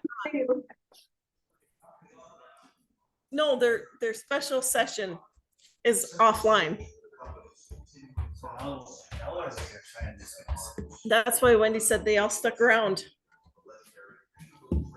You know you're not muted, correct? I don't mind, I'm just making you aware. Okay. All right, so my watch is dead now. It is 10:40. Can I get a motion to go back into the regular session, please? I'll make the motion. For a second. I'll second. All right, with the motion and a second to go enter back into regular session. No questions, comments, concerns from the board when we vote? Yes. Yes. Yes. All right, so it is again 10:41 now. We're gonna move back into regular session.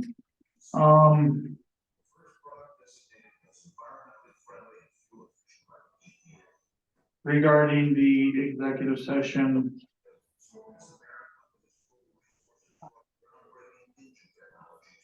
Jesus, shut the fuck up. So.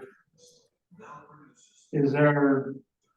I don't even remember how I need to do this portion because we don't go into executive. Okay, you're entertaining, or considering, I guess, motion to permit the city of Tioga to engage in negotiation or bid process for certain industrial properties lying within the city of Tioga. All right. I'll make that motion. Second. All right, with the motion a second, no questions, comments, or concerns from the board, we'll move to vote. Yes. Yes. Yes. Right, and then there wasn't anything else. Motion worthy, correct? That's right. All right, so now we're gonna go into consent approval. So consent approval consists of local charity permit applications, special liquor license application, pledge holding for September 30, 2023, and October 4, 2023, and payroll for October 22, 2023. I'll make a motion to approve.